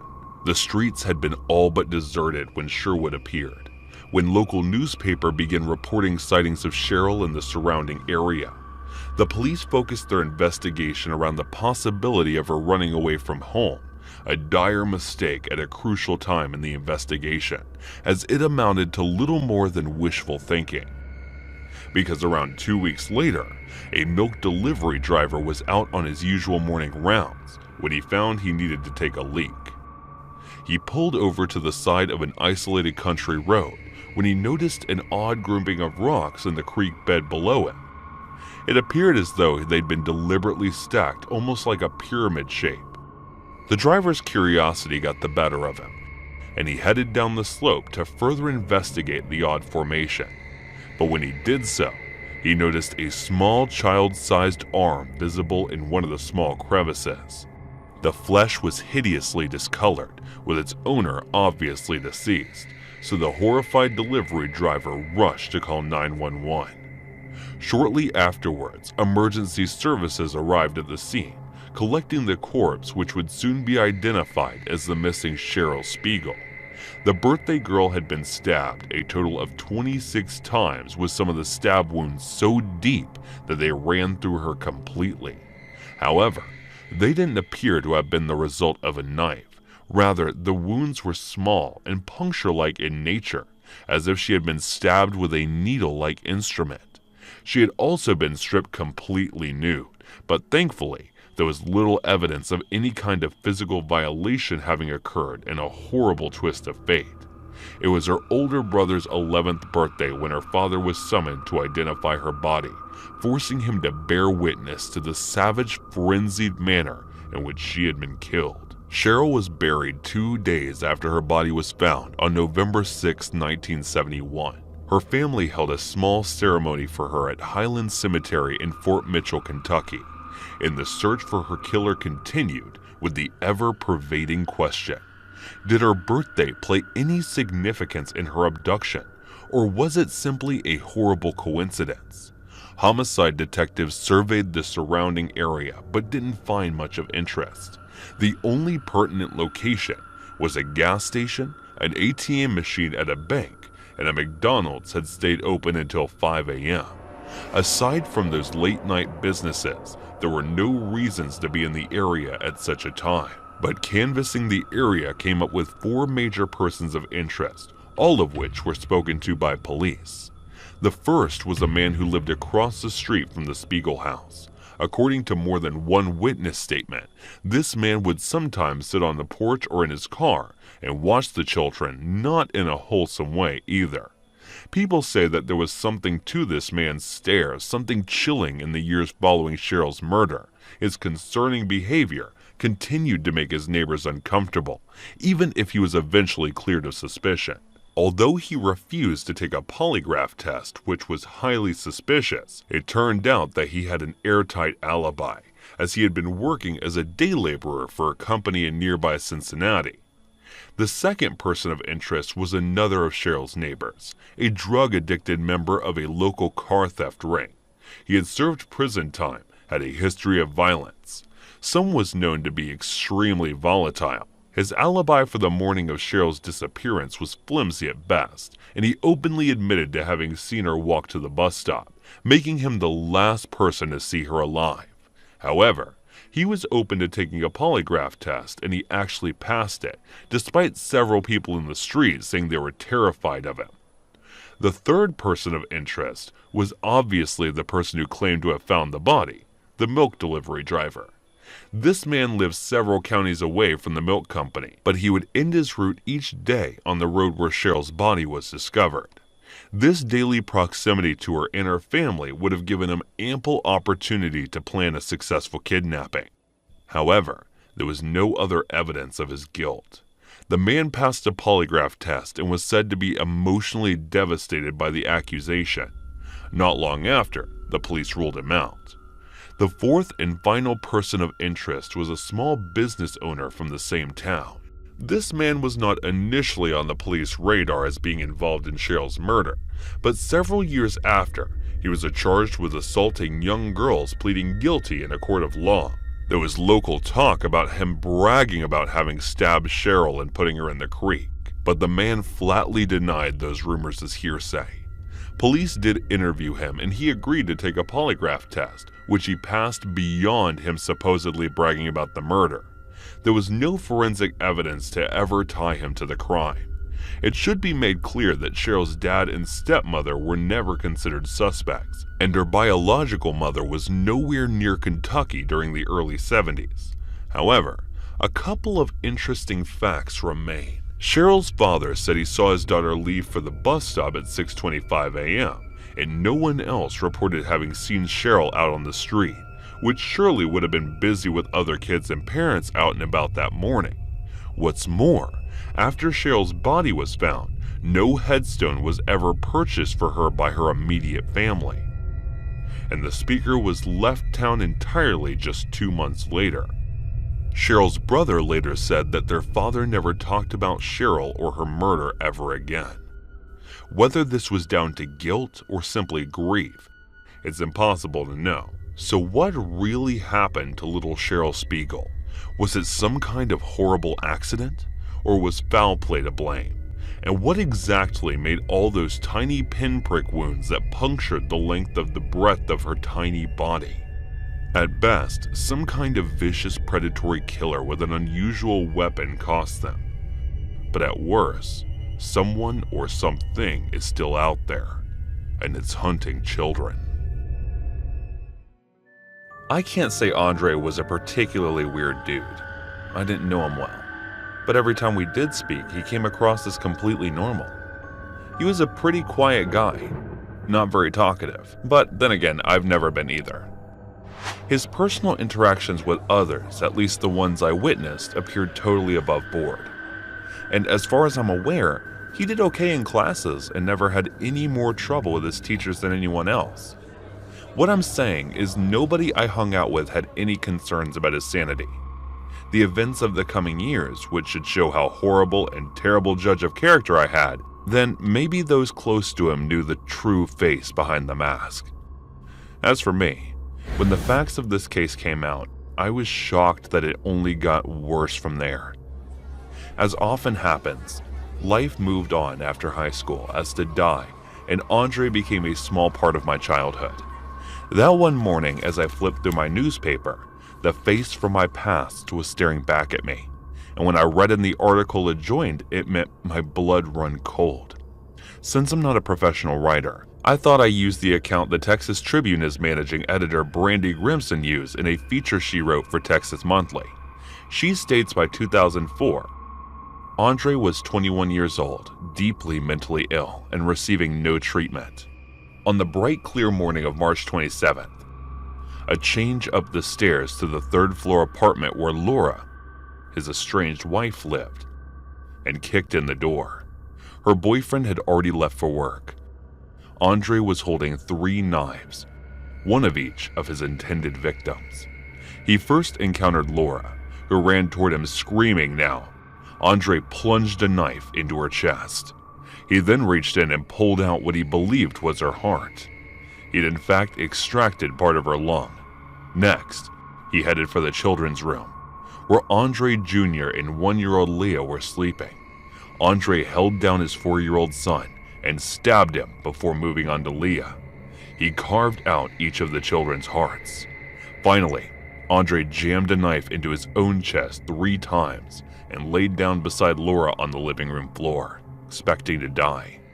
Confounded when he did it, he slipped the organs he had removed into his pocket and walked more than 5 miles home. A few hours later, he went to the Sherman Police Department where he confessed to the murders and asked if he would be forgiven. I thought it was what God wanted me to do. He later told investigators after undergoing emergency surgery to repair his life-threatening stab wounds. Andre was moved to the Grayson County Jail, where his behavior became more and more psychotic. He gestured wildly and announced that he was going to save the world. He claimed to be the 13th warrior of the dollar bill and said that Laura and the children weren't dead, but that their hearts had been freed from evil. Horrified doesn't begin to describe my feelings upon reading this. He had always been hiding the monster inside him, or as often happens, had the specter of schizophrenia gradually take hold of him as he entered into his early 20s. It's an answer I doubt I'll ever get. Almost everything written on the case focuses on the monstrosity of the crimes rather than its causes. As shocking as this all was, the case was destined to only become more bizarre. I figured once the trial eventually came around, Andre would eventually be found guilty and given multiple life sentences or the death penalty. No matter the result, he would do just as he had before and slip to the back of my mind, perhaps only to be thought of on very rare occasions. It appears, however, he wasn't quite ready to be forgotten. Just 6 days after taking the lives of his family, my old school acquaintance gouged out his right eye. It was claimed he did so because of a Bible passage he'd read. Even after all this odd behavior, he was deemed fit to stand trial for capital murder. Just as I'd imagined when the time came, he was found guilty for all 3 murders and sentenced to death. The people for Texas had spoken, and the time had come for Andre to move off to his new home on death row. As before, I foolishly believed his and my stories had diverged for the last time, and nothing more could happen. Andre had one more card up his sleeve to play, however, and one more I left to black out. Once again, the story said he blinded himself because of the very same Bible verse. However, this time, he upped the ante on 2 counts. Rather than stabbing out the offending eye, he yanked it out from the socket. The second part was far more gruesome. When the guard had discovered him in his cell covered in blood at the location of said owl, the answer was simple. He didn't it. Despite what he'd printed in all of the sensationalist newspaper articles, the true reason for blinding himself seems to be an attempt to force the state of Texas to give him the psychiatric care he'd been asking for since his arrest. The appears he'd gotten as wish, but as it stands now, his death sentence remains standing. The way things are currently, Andre is being held in a state psychiatric facility, awaiting his day with the executioner. That's the extent of any information I've been able to come across. As recently as 2013, a Texas Court of Criminal Appeal judge found the defendant clearly crazy, but also sane under Texas law. While I'm not here to discuss the finer points of whether the death penalty is a good or bad thing, that's a far deeper length, and I'm prepared to wait until I think we could all agree the man has some problems. I've included only the most important facts in my retelling, but you will have no problem finding more through a simple internet search if you're so inclined. However, I do warn you, the remaining details are not for the faint of heart. For some readers, the outright gruesome nature may prove to be too much. You've been warned. So this story takes place back in the early 2000s. I can't quite remember the exact year. It was late December, and Christmas was just right around the corner. My family tries to spend every other Christmas together, and we rotate on whose house will host the entire family. This year, it was my mother's turn. It was dinner time. And as you can imagine, with so many people in one house, it can get pretty crowded at the table. Most everyone decided that we're going to eat in the living room. Sometimes my mother didn't mind considering the fact that our kitchen table only sat, for I was sitting at the table next to my aunt with my small body. It was easy for me to sit on one side of the table with her. I had just stuck a large piece of broccoli on my fork and attempted to shove the vegetables in my mouth when it fell off my fork, landing in the cup of juice that I'd been drinking. I was disappointed. but the most rational thing in my mind. I got up with the intention of dumping out the drink in the sink, but before I could move, my aunt stopped me, questioning as to what I thought I was doing. I told her what happened and showed her the broccoli that was quickly starting to break apart in my drink. I turned to go dump the cup down the sink when my aunt stopped me again, telling me not to be wasteful and fish out the broccoli and drink the juice. I laughed, thinking she was joking, telling her, "You crazy," in a joking manner. But she didn't take it that way. Oh boy, did she not take it that way at all. My aunt went eerily quiet, and her face goes blank.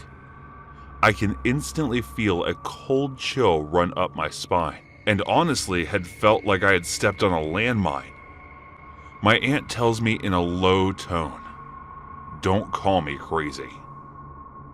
My smile had long been wiped away, and I tried my best to backpedal, explaining to her that I didn't think that she was actually crazy, that it was just a playful spin on words. This didn't go over well either, because she grabbed my arm and leaned in closer, repeating, "Don't call me crazy." I instantly know that if I don't apologize, something bad would happen. So I quickly apologized to her, and that seemed to satisfy her.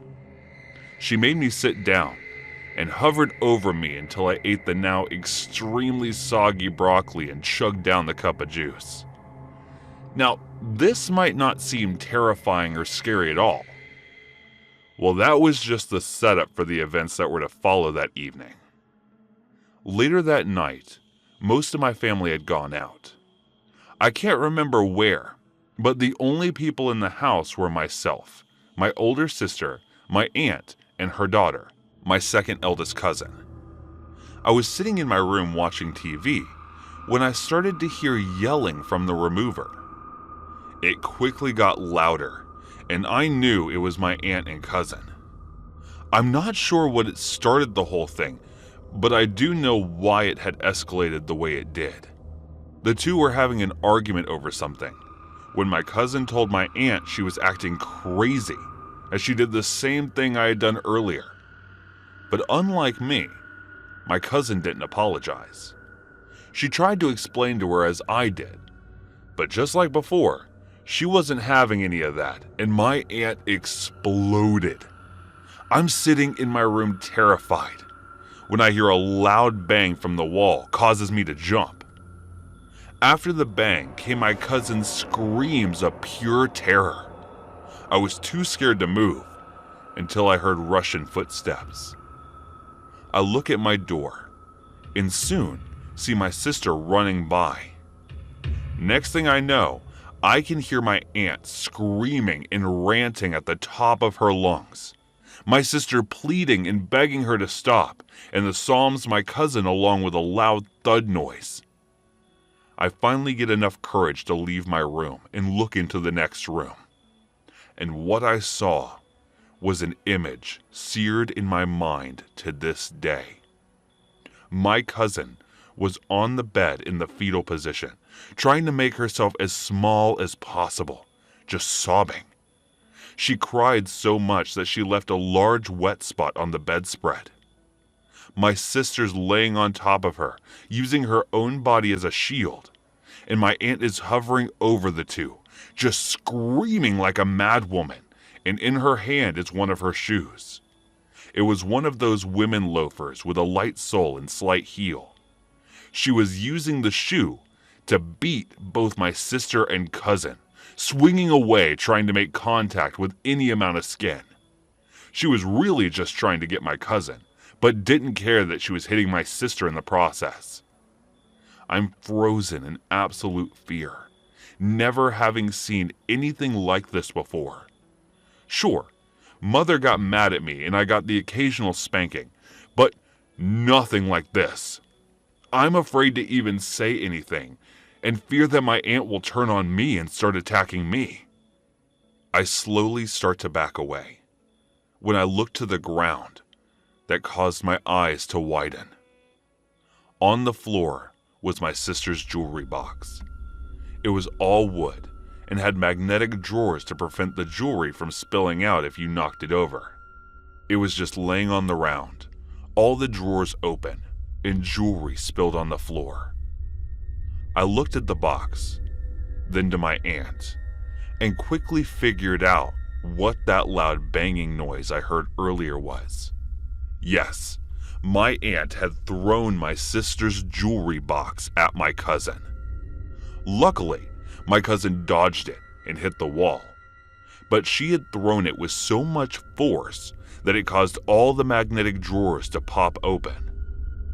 That's when I truly realized my aunt had lost it.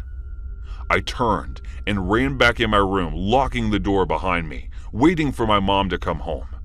I wasn't old enough to have a cell phone, and we didn't have a house phone, so there was no one I could call. I stayed in my room until the shouting stopped. Turns out, my aunt had just gotten tired of hitting and yelling, so she went outside to smoke. My sister hugged my cousin, comforting her until everyone else got home. What bothers me most is that the entire incident was just brushed off. No one said anything to my aunt, nor reprimanded her for her behavior. I think my aunts had made it all seem not like a big deal when my cousin deserved it, and so did my sister for defending her cousin when she was in the wrong. She was believed over us because we were kids and she was the adult. I know this isn't really as scary or terrifying as what other people have experienced, but of all the messed up things that have occurred in my life, this had one of the bigger impacts. I can't even look at my aunt without thinking about it. I will say this. My family is finally starting to recognize the true person my aunt is, that her so-called discipline was actually abuse. They refuse to condone her behavior anymore, especially my mother. Despite the fact that I'm an adult now, my aunt still scares me. But at least now, I have my family to back me up. When I started working my last job, it was for people who had assisted living homes beautifully built to accommodate the elderly. Days before starting work at a newly built house, the company owner had me take some things over there one evening. It was autumn and growing dark earlier with nighttime, closing in pitch black. There were no lighted areas. It was an area where new homes were being built near surrounding woods with very few streetlights. Upon entering the new house, I went to find the place and was told to put the stuff down. I walked around, admiring the beautiful new rooms and furniture, although something seemed off. I knew that I was fortunate to be getting the full-time position on my preferred shift working in this beautiful new house. Although I was satisfied, something in the atmosphere seemed very off. That wasn't the expectant feeling of being a bit nervous working with different people with most of whom I'd never met, or the feeling of emptiness of a place or property having never been occupied. The entire area where the homes were being built just felt off. Business at the new house began, as it slowly filled with residents and more than enough work for one or two of them alone. The strange vibes from the house still going strong. It wasn't until several months later the workers began to mention strange experiences they had. This didn't happen until some residents had passed away in the home, but I did not consider that as being the reason for the strange events. Not entirely anyway. The first weird thing that I heard was that a coworker was telling me that she felt as though she was being smothered as she sat near a resident's bedside working the night shift. I will always remember the time that I was taking a break and making popcorn in the microwave. Some had burned. Fearing it would smell up the house, I took it to the garage that was conveniently attached to it. When I came back inside the house, the entire kitchen reeked with the scent of air freshener. There were plug-in air fresheners in other rooms of the house, but none in the kitchen at the time. The strong scent I was smelling was nothing like the other air fresheners, and they were not even the type that have the automatic sprays. I checked all over the house for any air freshener spray cans or cleaners. That may have been a cause for the scent, but found nothing. All fresheners were in the garage, and the residents were all sitting quietly in the living room. Some incidents that were told to me were from 2 coworkers that experienced lights turning on and off without them touching them. One worker said that she had turned out the main light in the living room because it was bothering the resident Ty. After helping all of the residents to bed that night, she came back from the hall, only to find it was turned back on. She thought someone was in the house. A worker on the midnight shift mentioned that she had the lights on in the main part of the house. She had gone into another area of the house, and when coming back out, she found the lights out and very dark. One evening after my shift, I was talking to one of my good coworkers over the phone, and she was working at the house. She told me that she had heard something in the whole area near some of the bedrooms. To her surprise, she found one of the Christmas ornaments that hung on a doorknob moving all on its own. It was repeatedly lifting out and hitting the door in a quick, timely manner, creating continual knocking. The ornament was very light, made of felt in Christmas colors, with small bells lined down the middle and front. There was also a small brown felt Christmas tree on the bottom of the front. All of the bedroom doors had one of these kinds of ornaments hanging from the outer doorknobs to decorate for Christmas. What creeped me out was the methodical, rhythmic way it was knocking, as if something was saying hello to you. I took a video on it on her phone, and I asked her what she thought about it. She said she didn't know what to think. She wasn't one to believe in ghosts. I thought that maybe she was trying to play a funny prank on me. I tried to use a fan to blow the ornament and see if I could get it to move like it had been before. The fan just made it blow in all directions, no matter what speed I said or where the fan was placed. It seemed to me that if a string was used to make it move, the ornament could have been much heavier for a quick pull of gravity to make that precise knock. Some months later, a new employee started working the midnight shift and was doing run checks. When approaching the door, the ones had the moving Christmas ornament. She heard the little elderly resident inside speaking with someone that sounded like another elderly lady. This was when all the residents were soundly sleeping in their own rooms. Some nights later, I was told that the same resident came out of that room in hysterics one night, fearing that demons would harm her. I heard of this happening at least twice. This was entirely out of character for her. Demons would never something she'd speak of. Perhaps she was reacting to something in that room. Years later, the room became open for another occupant. Another little lady came to stay. When she was being assisted to her room for bedtime every night, she always stood in the doorway, making the sign of the cross, and would say, "Bless the room." This I know to be true. I had seen her do it. No one had told her the story of it. It was all though she knew that something wasn't quite right with it. One afternoon, a worker came in for her shift, and the company owner also came in around the same time, needing some help taking some stuff down to the basement. I stayed over my shift to help. We braced the basement door, which was designed to swing shut and automatically lock. My coworker bumped a tall, thick drinking glass off the kitchen counter. He hit the hard-tiled floor, sliding toward the open basement door and down the stairs. It went. I could hear it hit every step before landing at the bottom. It was a tall stairwell, and I dredged cleaning broken glass. I went to retrieve it, not seeing any broken glass on the steps. When I picked up the glass, I find no breaks, cracks, or chips. Upon examining it, though, when I had been expecting to find it damaged in at least some way, there was also a kind of chaplain that will come to the house and tell inspirational stories to the residents. He would sing and play music to them and have them sing along. And I asked him if he could bless the house, and he said a nice prayer. One day when I was at work, a frequent visitor called me over to her and shockingly told me that something had just whispered her name in her ear. Another day when she was visiting, she mentioned feeling an oppressive, threatening feeling. as she went through her mother's clothes in the closet. She said that she was going to bring in some holy water and bless the house. She and I were in agreement on never talking about anything we discussed about the house, and we walked through the house in prayer. She marched each door in the sign of the cross with holy water, and the paranormal activity seemed to die away after that for a bit. One night, a coworker working the midnight shift was putting Christmas decorations on the fireplace mantle. She took pictures with her phone camera of how it looked when she was done.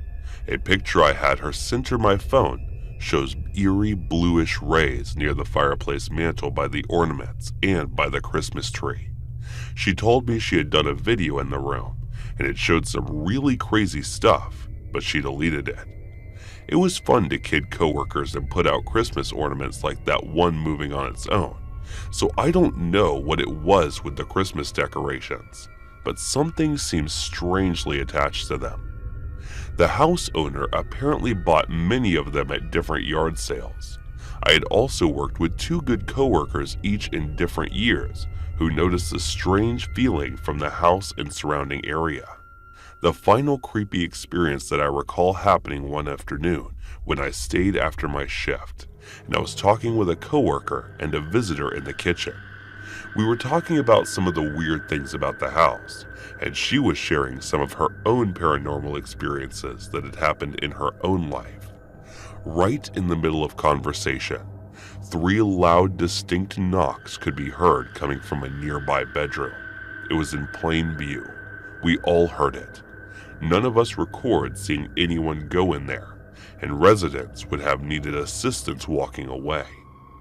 We opened the bathroom door to find it dark and empty. Many of these experiences what you will, but I guarantee you that they are all true.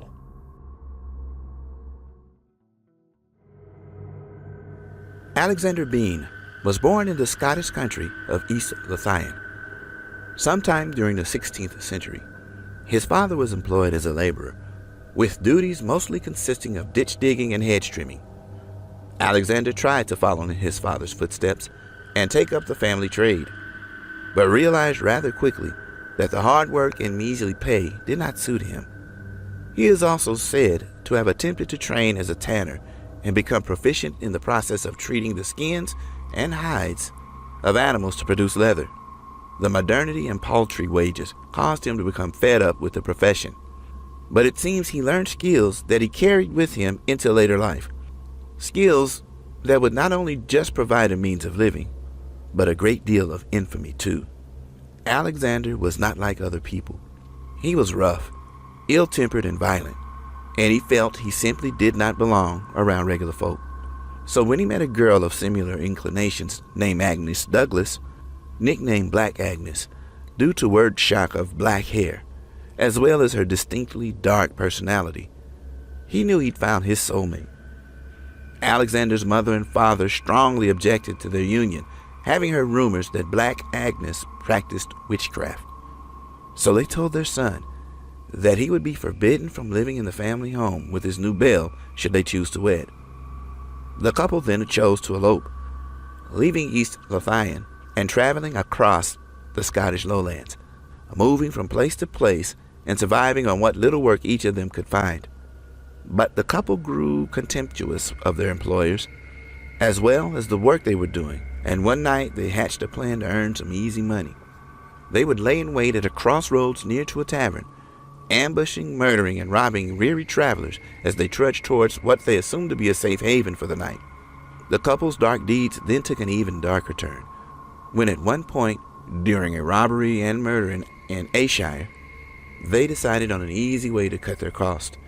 Instead of using the money they stole from the victims to buy food, they would simply turn their victims into food by dragging their corpses before butchering and eating them.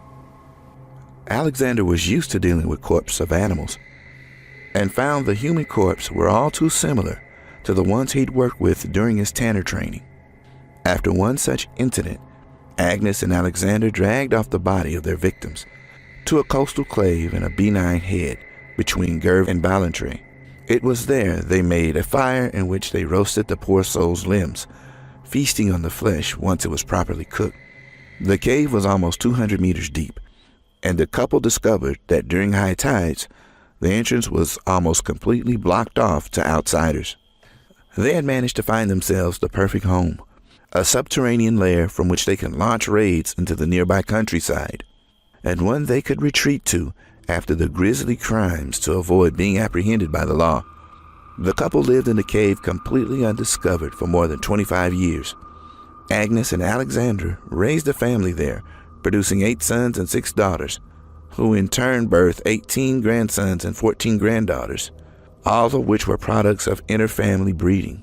What began as a small family grew into something that more resembled an actual clan, and as time went on, the Bean family turned their bloody work into an industry of robbery, murder, and cannibalism.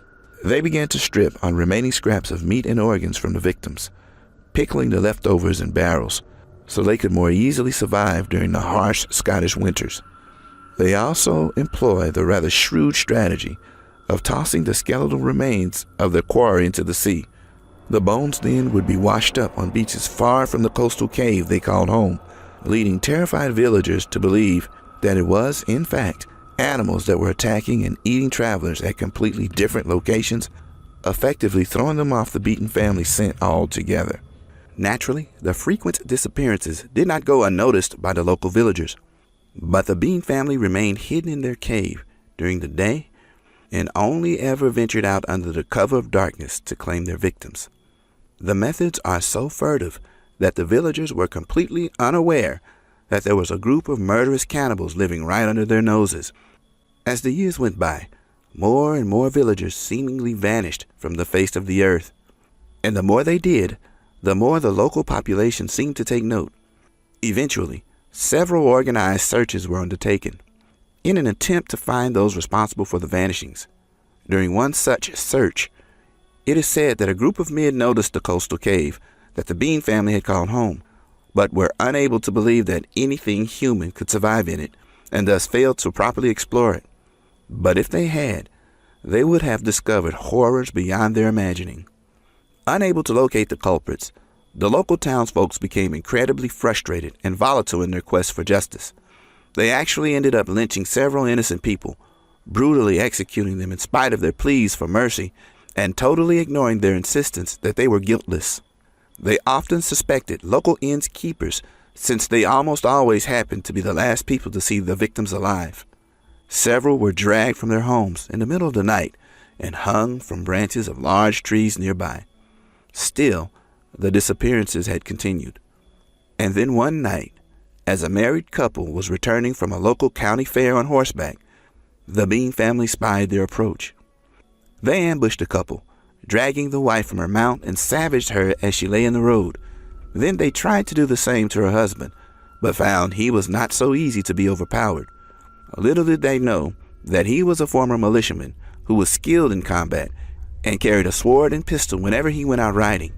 The husband was able to hold off his attackers, but as he did so, he was forced to listen to the blood-curdling screams of his wife as the Bean family tore into her with knives and hatchets, carving her up while she was still alive.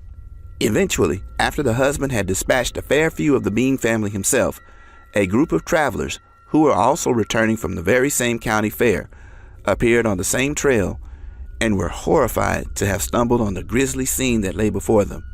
They ran to assist the former militiamen, chasing the Bean family away with their superior numbers before escorting the newly made widower to the local magistrate to tell them of what he had experienced. Upon hearing the pure animal ferocity of the attack and how the poor, murdered wife of the former militiaman had been carved up and butchered while she was still alive, the magistrate seemed convinced that those responsible for the many disappearances over the years had finally been discovered. With local authorities sounding the call to arms, it wasn't long before none other than the Scottish King James VI heard of the horrifying atrocities. He subsequently made the decision to personally lead a search of over 600 men and several bloodhounds on a quest to find and eradicate the Bean family once and for all. Using clothing from the bodies of the slain Bean family member taken from the site of the recent county fair ambush, The bloodhounds were able to track a scent trail which led all the way back to the previously overlooked coastal cave, a benign head. Using flaming torches to illuminate the cave's dark interior, the king's men found the Bean family surrounded by the spoils of their blood-soaked pillaging. Piles of stolen heirlooms, jewelry, clothing, and gold coins litter the ground around them. But what lined the walls of the cave made the kingsmen's blood turn to ice in their veins. Chunks of meat, human meat, hung dry from ropes that were strung above their heads. Barrel after barrel was stuffed with pickled human organ meat. The smell was enough to turn a man's stomach, but it wasn't nearly as disturbing as the inbred features of the clan that cowered before them. The majority of the family, mostly women and girls, were captured alive without a fight and dragged wailing from the cave by the furious king's men. But many of the men and boys ran into the depths of the cave and refused to come out, barking out that they would kill any man that tried to take them. Instead of risking their lives to root them out, the king's men placed gunpowder at the cave's entrance, blowing the opening sky high and ensuring that anything that remained inside would surely suffocate. Those that were captured were initially taken to jail in Edinburgh before being transferred off to Glasgow. Their captors were extremely disturbed by the family's lack of humanity, both in their physical appearance as well as in their morality, seeing them as no better than animals. The king's men subjected the Bean family to summary executions, believing they were too inhumane to even store in proper jail. Alexander Bean, the family patriarch, was subjected to a terrible retribution for the crimes he had masterminded. The king's men cut off his private parts and burned them before his eyes, a visual metaphor that he would never again pass on this rotten seed. He then had his hands and feet severed and was made to bleed to death, a slow and painful end to a truly evil man. As he was dying, he supposedly screamed out, "It isn't over! It will never be over," hinting that some of the family had actually survived the raid by the king's men. After this, Agnes and the rest of the women, along with a number of the Bean children, are tied to stakes and burned alive. There may have been some truth to Alexander's claims that some of his ilk had survived the raid, as in the nearby town of Gabon.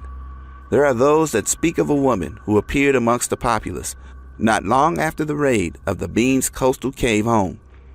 Apparently, after being interrogated by the locals regarding her origins, she admitted to being an escaped member of the Bean family, who were, by that point, infamous for their murder and debauchery. She was reportedly taken to a nearby tree and hung from a bow while the Gabon mob roared with approval. Over the years that followed, truth passed into rumor, which in turn passed into legend. In these days, there are so many who dispute that Alexander Bean and his cannibalistic family even existed. The fact that Alexander earned the nickname Sonny Bean during the time that followed is a derogatory name given the Scots by their English neighbors. There's quite a flimsy argument that the whole story was concocted by Englishmen simply to give Scotland a bad name, but a remarkably similar account can be found in a book by Nathaniel Crouch, a compiler of popular history writer, who published his work in the year of 1696. In it, he tells the tale of an incident which supposedly happened in 1459, the year before King James II's death. A passage from it reads as follows: "A thief who lived privately in a den with his wife and children were all burned alive, having made it their practice for many years to kill young people and eat them. Only one girl of the family was saved and brought up to the Dundee, who at 12 years of age was found guilty of the same horrid crime when great multitudes witnessed her execution. Wondering at her unnatural villainy, she turned toward them and with a cruel countenance said, 'What do you thus rail at me, as if I had done such a heinous act contrary to the nature of men? I tell you that if a few did know how pleasant the taste of man's flesh was, none of you would forbear to eat it.' And thus, with an impenitent and stubborn mind, she suffered a deserved death." What's clear from this testimony is that even if some of the details have gotten confused or twisted over the course of centuries that followed, there was indeed a family of cannibals up in Scotland, maybe even more than one. A family that didn't just eat human flesh because they were forced to do so out of poverty, but because they actually enjoyed it.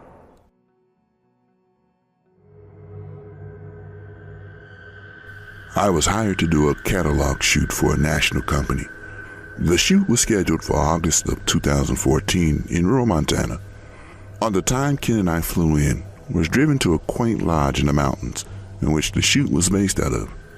I was introduced to a lady running the shoot from the company side. We had worked together once or twice in the past, and I was happy to be working with her again. She and I were soon joined by her assistant. The three of us spoke for a short time before I was shown to my accommodations. I had arrived late in the day, so after eating a small dinner, I turned in. The next morning, everyone involved with the shoot, maybe 12 people in all, met in a large hall for breakfast. Upon the completion of our meal, myself, the lady running the shoot, and her assistant cut into a Jeep and went in search of shooting locations. The models and a couple of other people I don't remember followed us in another Jeep. After an hour or more of driving, I spotted the beautiful rocky outcropping, and the lighting was fantastic on that day. So very little extra work was needed to get the shots I was looking for. A few hours later, I was done with that location. It was time for lunch anyway. The Jeep with the models returned to the lodge. However, my counterpart convinced me to see some breathtaking areas she'd seen on a walk the day before. She said she had arrived early in the morning and decided to take a walk before my plane landed. That sounded fine to me, and she insisted it wasn't that far. We'll be back for lunch soon after the others, no problem. After a 5-minute drive limited to the location, she led us about 100 yards down a trail that ended on a sheer ledge. No doubt it was a gorgeous spot, but I could see without the right light, the photos wouldn't be able to do it justice. I mentioned this, and she was close to the edge to get a better look. She went out much further than I would have recommended. However, I guess she was more occupied with her work than with her safety. After taking one too many steps, the loose rock off the cliff broke free, causing her to tumble down the sheer cliff. Her assistant, this cute and kind little girl, rushed forward, and if I had not stopped her, she probably would have followed her employer down the hill.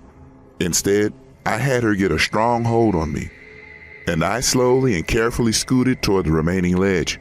I took a big breath and let it out, then looked over to see the poor woman curled up about 75 feet from us. She didn't move at first, and I feared the worst. However, the longer I stared at her, I began to see her body make small, almost indistinguishable movements. I let her assistant know this and asked if she could drive. She said yes, so I told her to run back to the Jeep and get help. Quicker than lightning, she ran down the trail, and a moment later, I could see the Jeep flying down the road in the direction of the lodge. Even if she was unable to respond, I wanted her to know help was on the way. I yelled down to her and could only hope she could hear what I was saying. The minutes seemed to drag on, but within an hour, a rescue team arrived to help. The two men were lowered down with a special stretcher, and they attached it to her. When she was raised back to the top, it was clear that she was badly injured, but still alive. An ambulance took her away. All that was left was the waiting. The shoot was obviously on hold until a decision was made on how to proceed.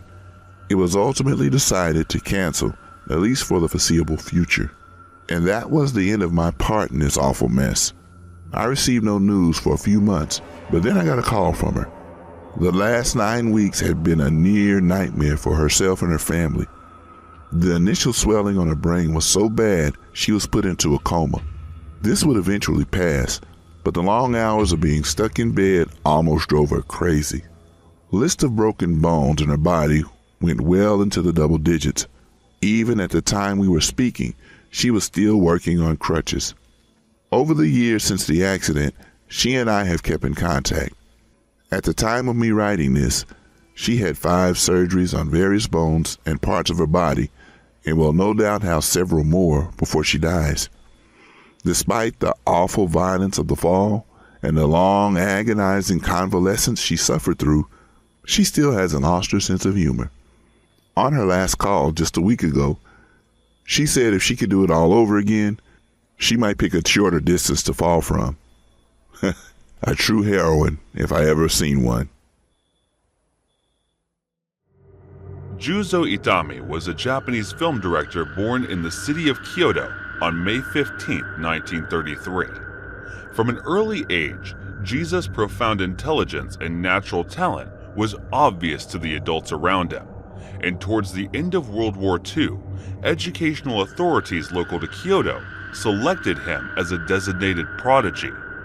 This meant he was transferred to the Togobetsu Kagoku Kakyo, part of a government program to foster academic genius. The goal of this class was to reduce scientists capable of inventing and engineering superweapons that would be used to defeat the Allied powers.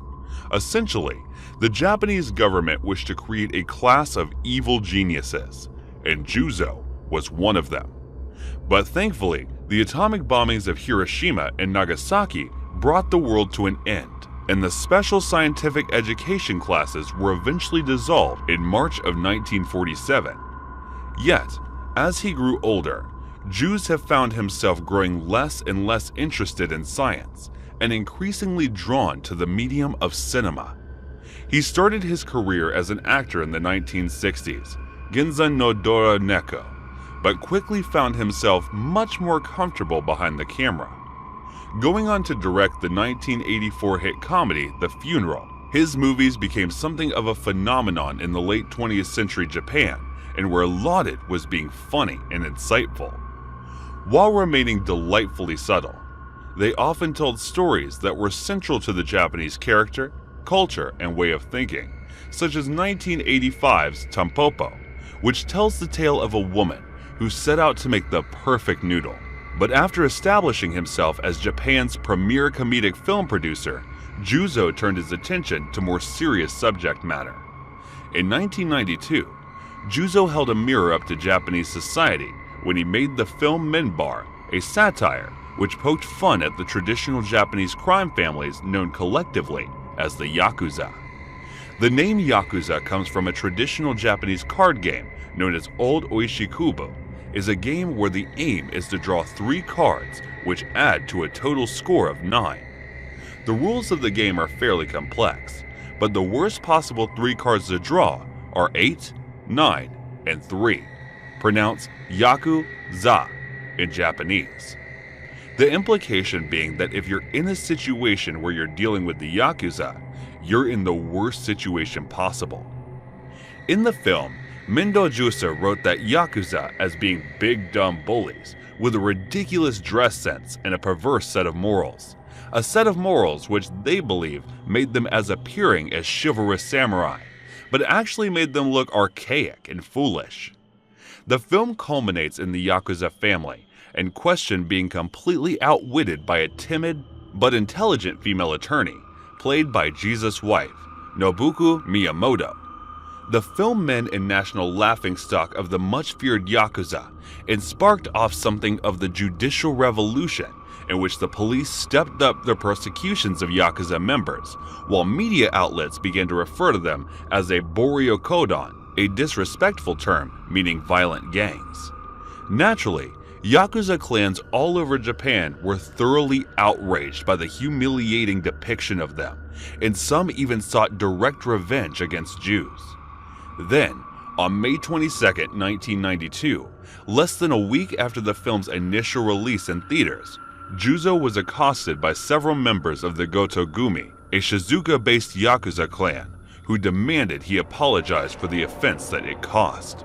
However, instead of groveling, Juzo was defiant in the face of their threats and refused to be intimidated.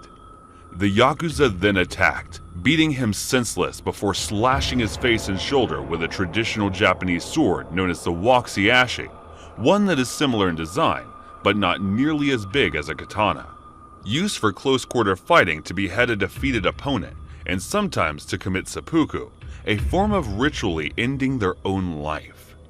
The brutal attack left Juzo with a large scar on his left cheek, one that would become a symbol of his rebellious defiance, and made the director instantly recognizable when in public, as the attack quickly became national news. As you might expect, the attack didn't silence Juzo, and he went on to become a hugely vocal critic of the Yakuza, says flagrant disrespect for Japanese laws and society. The attack on him by the Goto-gumi only caused the Japanese government and police to intensify their crackdown on the Yakuza, and a series of high-profile raids saw several 100 Yakuza arrested and charged with offenses ranging from murder and extortion to tax evasion. For the next 5 years, judo was a thorn in the Yakuza side, and it reached the point where several rival Yakuza families actually put their differences aside and met to discuss a permanent solution to the problematic celebrity nemesis. Then, on December 20th, 1997, but then 64-year-old director was found dead just outside of his home after apparently jumping off an 8-story roof in what was deemed to be a tragic event of him taking his own life. A popular Japanese celebrity gossip magazine had recently published an article alleging that Juzo was having a secret affair with a much younger actress with whom he had worked with on several occasions. Juzo denied the accusations in his notes that he had left and wrote that he would prove his innocence in a grand display of protest by taking his own life. This was viewed by some as highly suspicious, and although Japanese homicide detectives puzzled over the circumstances, it wasn't entirely unlike Juzo to react so passionately to a perceived injustice. However, and an interesting turn of events, Juzo, his wife, Nobuko Miyamoto, was subsequently placed under police protection, apparently to keep her safe from the Yakuza. But just why should she require police protection after her husband taking her own life was a mystery that would only be solved after an investigation by an American journalist. Jake Aldestein grew up in Columbia, Missouri, but moved to Japan at the tender age of 19 to study Japanese literature at Sophia University, one of the country's top private colleges. In 1993, Adelstein became the first non-Japanese staff writer at the Yomiuri Shimbun newspaper, where he worked for 12 years.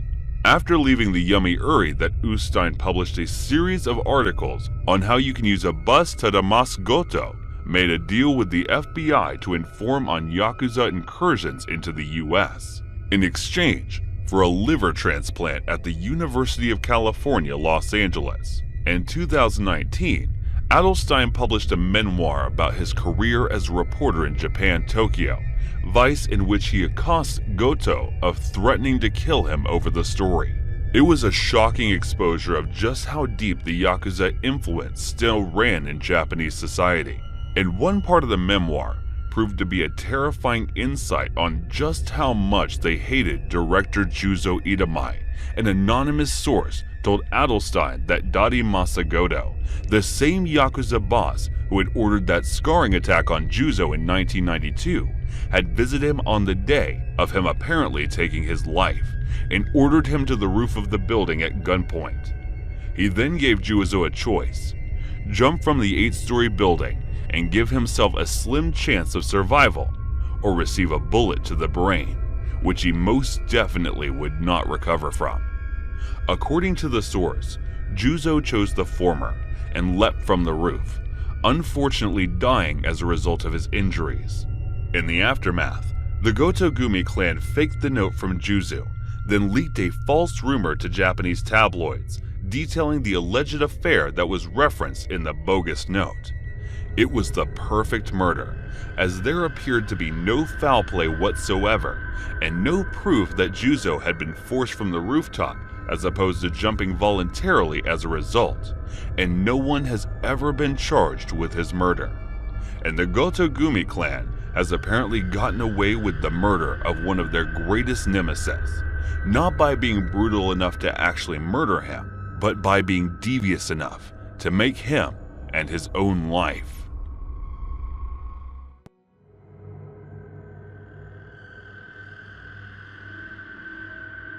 No one knew where it came from. We all went to sleep the night before, and it was there the next morning. Not even the owners of the house on both sides had a clue how it got there. Neither homeowner ever heard as much as the hiss of air brakes. During the whole of that night, the only real indication of how it arrived was the trailer was sitting upon. I was still relatively young at the time, around 13, but the subject was a hot topic around the neighborhood, and every person I spoke to, whether a kid or an adult, was eager to talk about it. Our neighborhood was somewhere new and off by itself, and it wasn't out of the ordinary for folks to dump things out there. Dogs and cats were the most common, but 1 or 2 cars would turn up every year. A house, though, no one ever seen that or expected it.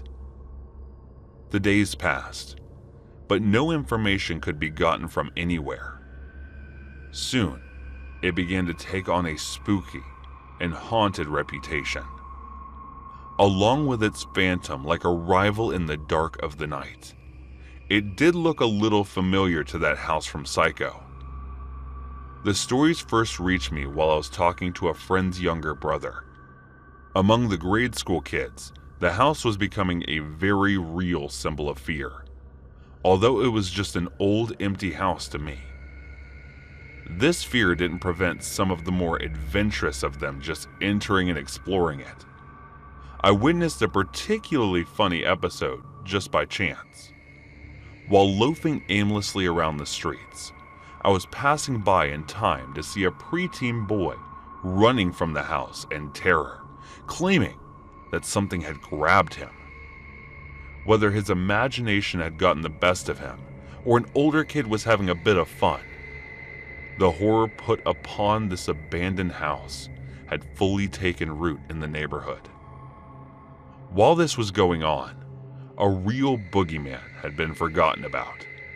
I'll not put his actual name here, not because of privacy, but that of the victims. We'll call him Rudy.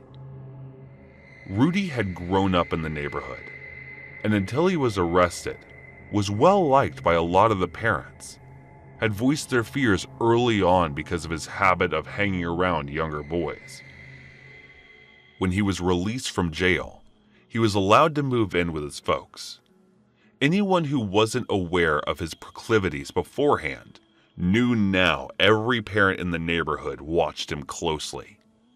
But when the ghost house popped up, people's focus is shifted. A few of us teenagers were riding our bikes around the neighborhood.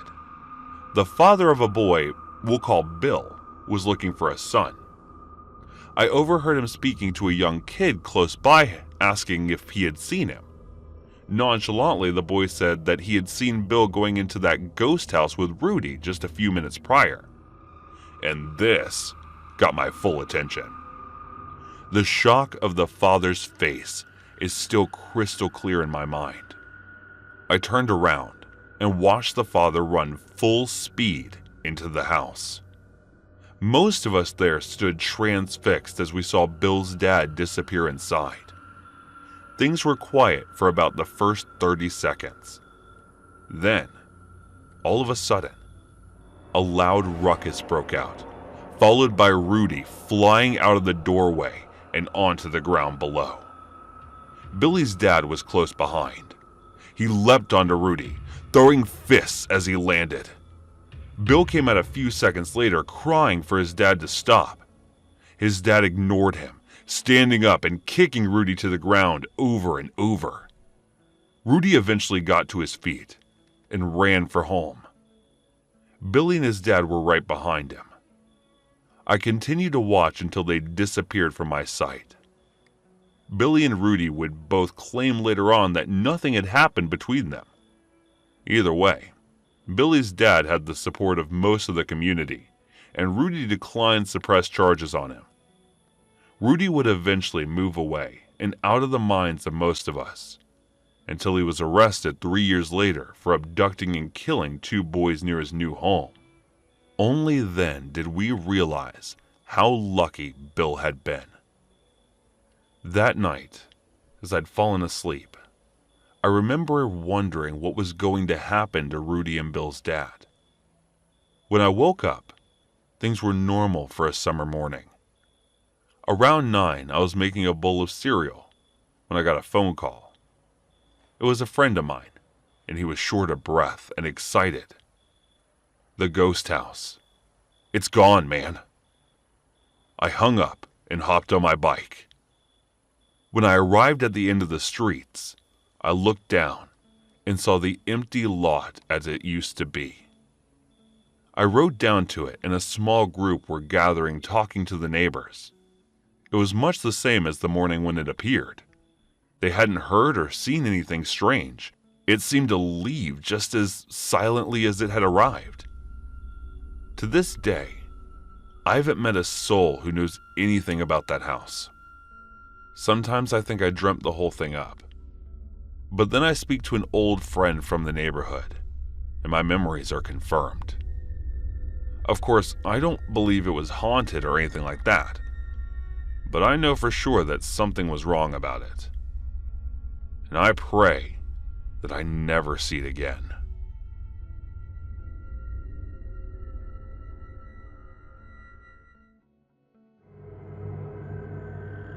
The main incident that occurred was also witnessed by my boyfriend, had happened in our child's room. For context, our 4-year-old son's room is located directly across the hall from my room, and we can see it from our bed. In my son's room, there are some jackets hanging up on some hooks on the back of his door. This is a detail that comes up later in the story. We've lived in this house for about 3 years and never had something like this happen before. So we're sitting in bed on our phones getting ready to go to sleep when we both hear our son jump out of bed and run across a room to the door. His door is like halfway shut, so I can see into the room. But as I looked up, I saw the door move like he bumped into it. My boyfriend jumps up to go put our son back to bed. After a minute or so, my boyfriend comes back out the room, looking kind of freaked out, and whispers he's fast asleep. He didn't get out of bed. I walked out of bed thinking my son is just pretending to be asleep or something, and walk in to see him definitely asleep, breathing slow under the covers how we tucked him in earlier. My boyfriend and I are both kind of like, what, to each other, wondering what just happened. We sort of just settled back into bed when something that makes it so much weirder happens maybe a half hour later. My son wakes up whimpering, and we get to go check on him. He's pointing at the door where the jackets are hanging, saying this monster's playing with my jacket. I flip on the light and look around. I can't see anything. My first thought was maybe some sort of animal got into our house, and that's when we heard what he just saw. So I look around the room trying to see if there's a mouse or something. Our house is already small and clean, so there's not many places for an animal to hide, and I can't find anything. Plus, my son keeps insisting the monster was still behind the door playing with his jacket. Additionally, the footsteps we heard were pretty loud and really sounded like my son, so it just didn't make sense that there was such a small animal. My son wouldn't go back to sleep alone, so my boyfriend laid down with him so he would feel safe. This was such an odd event. My son never talked about monsters or being scared before this. It was so out of nowhere and so weird that we heard the footsteps as well. Ever since then, my son will sometimes wake up crying, talking about a monster in his room. I wish I could find an explanation for what we heard.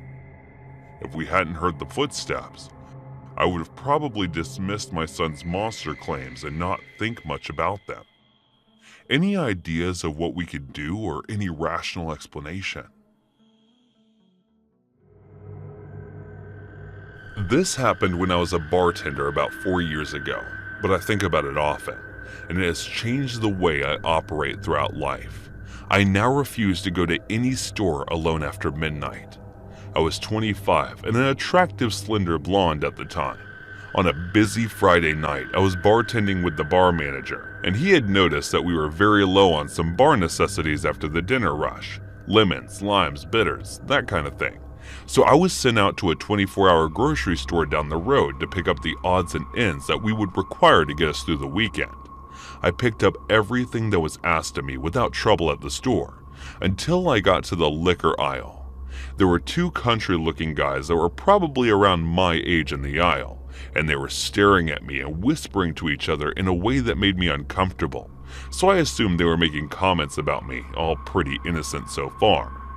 Before they could approach me, I grabbed what I needed very quickly and power walked to the self-checkout. They really booked it out of there, because when you're a bartender, it's kind of like you're on a stage and are required to be charming and interact with people that you otherwise absolutely wouldn't be able to tolerate unless you were being paid to do so. This is another reason why I'm not a bartender anymore. They get the self-checkout and hot on my tail. The two guys, I'm scanning my stuff, and they use the scanning station next to me. I get a better look at them now as they are right next to me. One is taller, muscular, an average look. The other one is shorter and more plump. They both looked dirty, and their eyes were completely bloodshot. I'm not even sure if they were high or something, or had already been drinking for a while. They continued to stare at me, and our eyes awkwardly met. So I did the pleasant Midwestly thing to do and flashed them a quick, half-fast closed-lip smile to be polite. The taller one starts trying to talk to me. "Hey, looks like you're ready to party." "Huh?" I replied something like, "Yeah, something like that. It's not for me, though."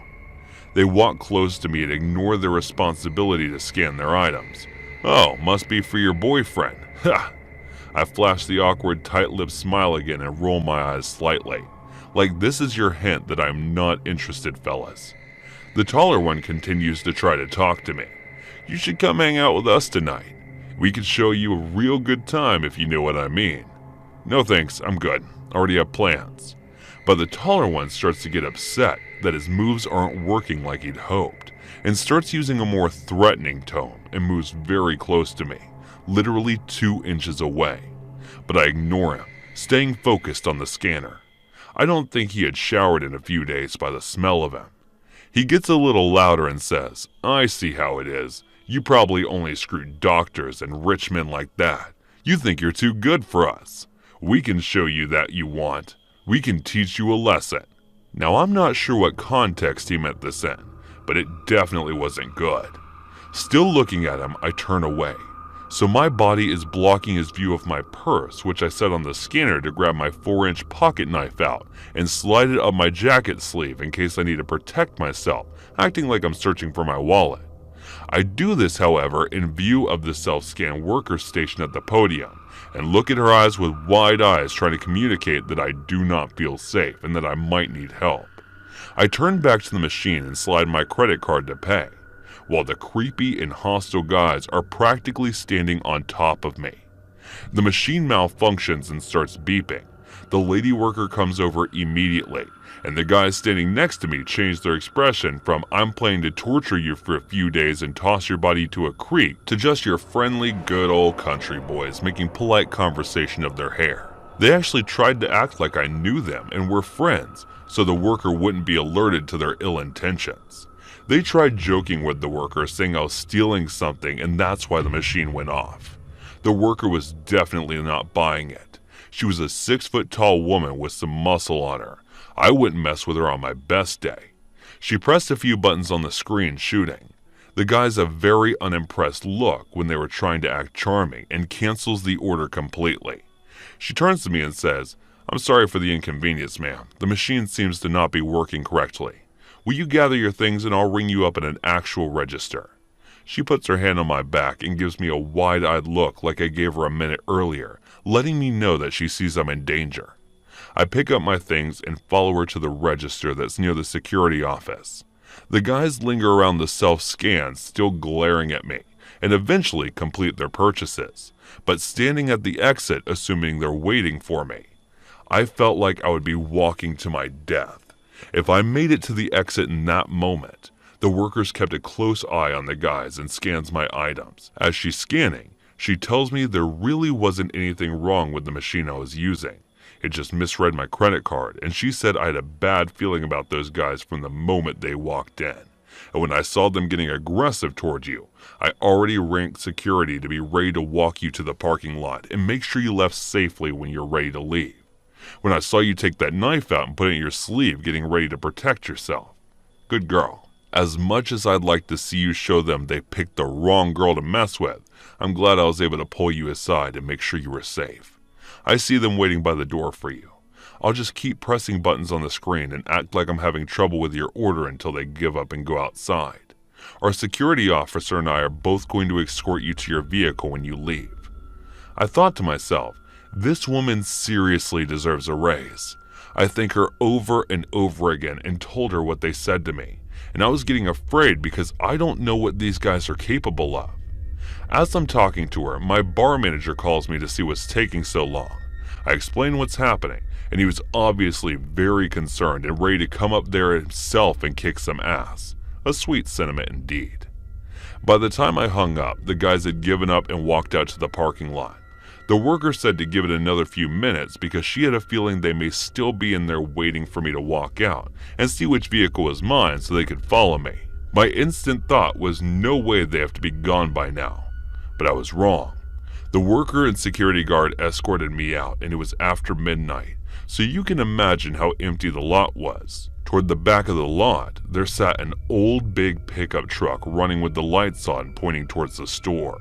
It was a huge parking lot, and it wouldn't have made sense for them to initially park like that, so I'm assuming they moved the truck to sit that way, so that they had a full view of when I exited the store and got to my vehicle.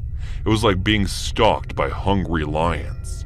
When I unlocked my car and they saw that me, the worker, and the guard were looking directly at them, and that I wasn't getting in my car until we watched them leave, they then peeled out of the parking lot. I mean, they seriously did a burnout to establish that they were pissed and trying to intimidate us. Our poor creeps didn't get their way.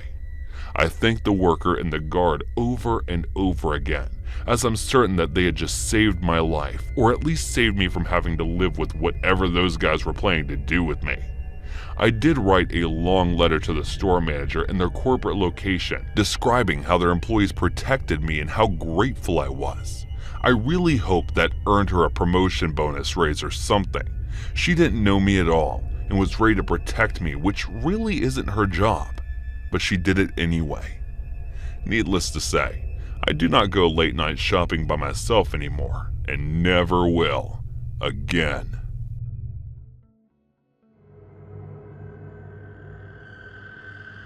I was about 14 years old, and my family had just moved to a new town. I was also lucky enough to make a fast friend at my new school, and we subsequently made plans to go trick-or-treating together since it was coming up to Halloween night. Because we were 14 and lived in a fairly safe neighborhood, my parents told us that they didn't think I needed to chaperone that year. So while everything was going great and we were having fun getting some solid candy, it was kind of cool just walking around our own, feeling sort of grown up. We knock at one house and this middle-aged man opened the door. He seemed happy to see my new friend and me, so I assumed we were in for some grade A candy. I don't actually remember what candy he handed out, but I didn't remember what happened next. He asked us to come inside, which is weird, but we really wanted candy. So I guess we were dumb enough to take the bait. It disappears for a moment, and I kind of assumed that he was going to get us some candy. But when he re-emerges, he doesn't have any, only a camera in his hand. Then he asked if he could take a couple of pictures of us, explaining they liked to take photos of kids every Halloween because he loved seeing the costumes, how he was something of a collector. At this point, even being a fairly naive 14-year-old, I got weirded out, yet knew it was best not to upset the man and let them take the picture, and then we could leave. So he takes the photo of us, waits for the Polaroid to come out, then he hands us a pen, asks us to sign our names on the back. Me and my new friend did as we were told, but although we'd been dumb enough to actually go into this guy's house with him, we weren't dumb enough to sign our actual names, so we wrote fake ones on the back just to satisfy him. Only then were we allowed to leave with the candy that he gave us after we signed. I don't know if this guy was on some sort of list or some sort of offender or anything like that. There were no more run-ins with them, and nothing in the way of rumors going around town. But I still get creeped out thinking about what he did with that photo of me.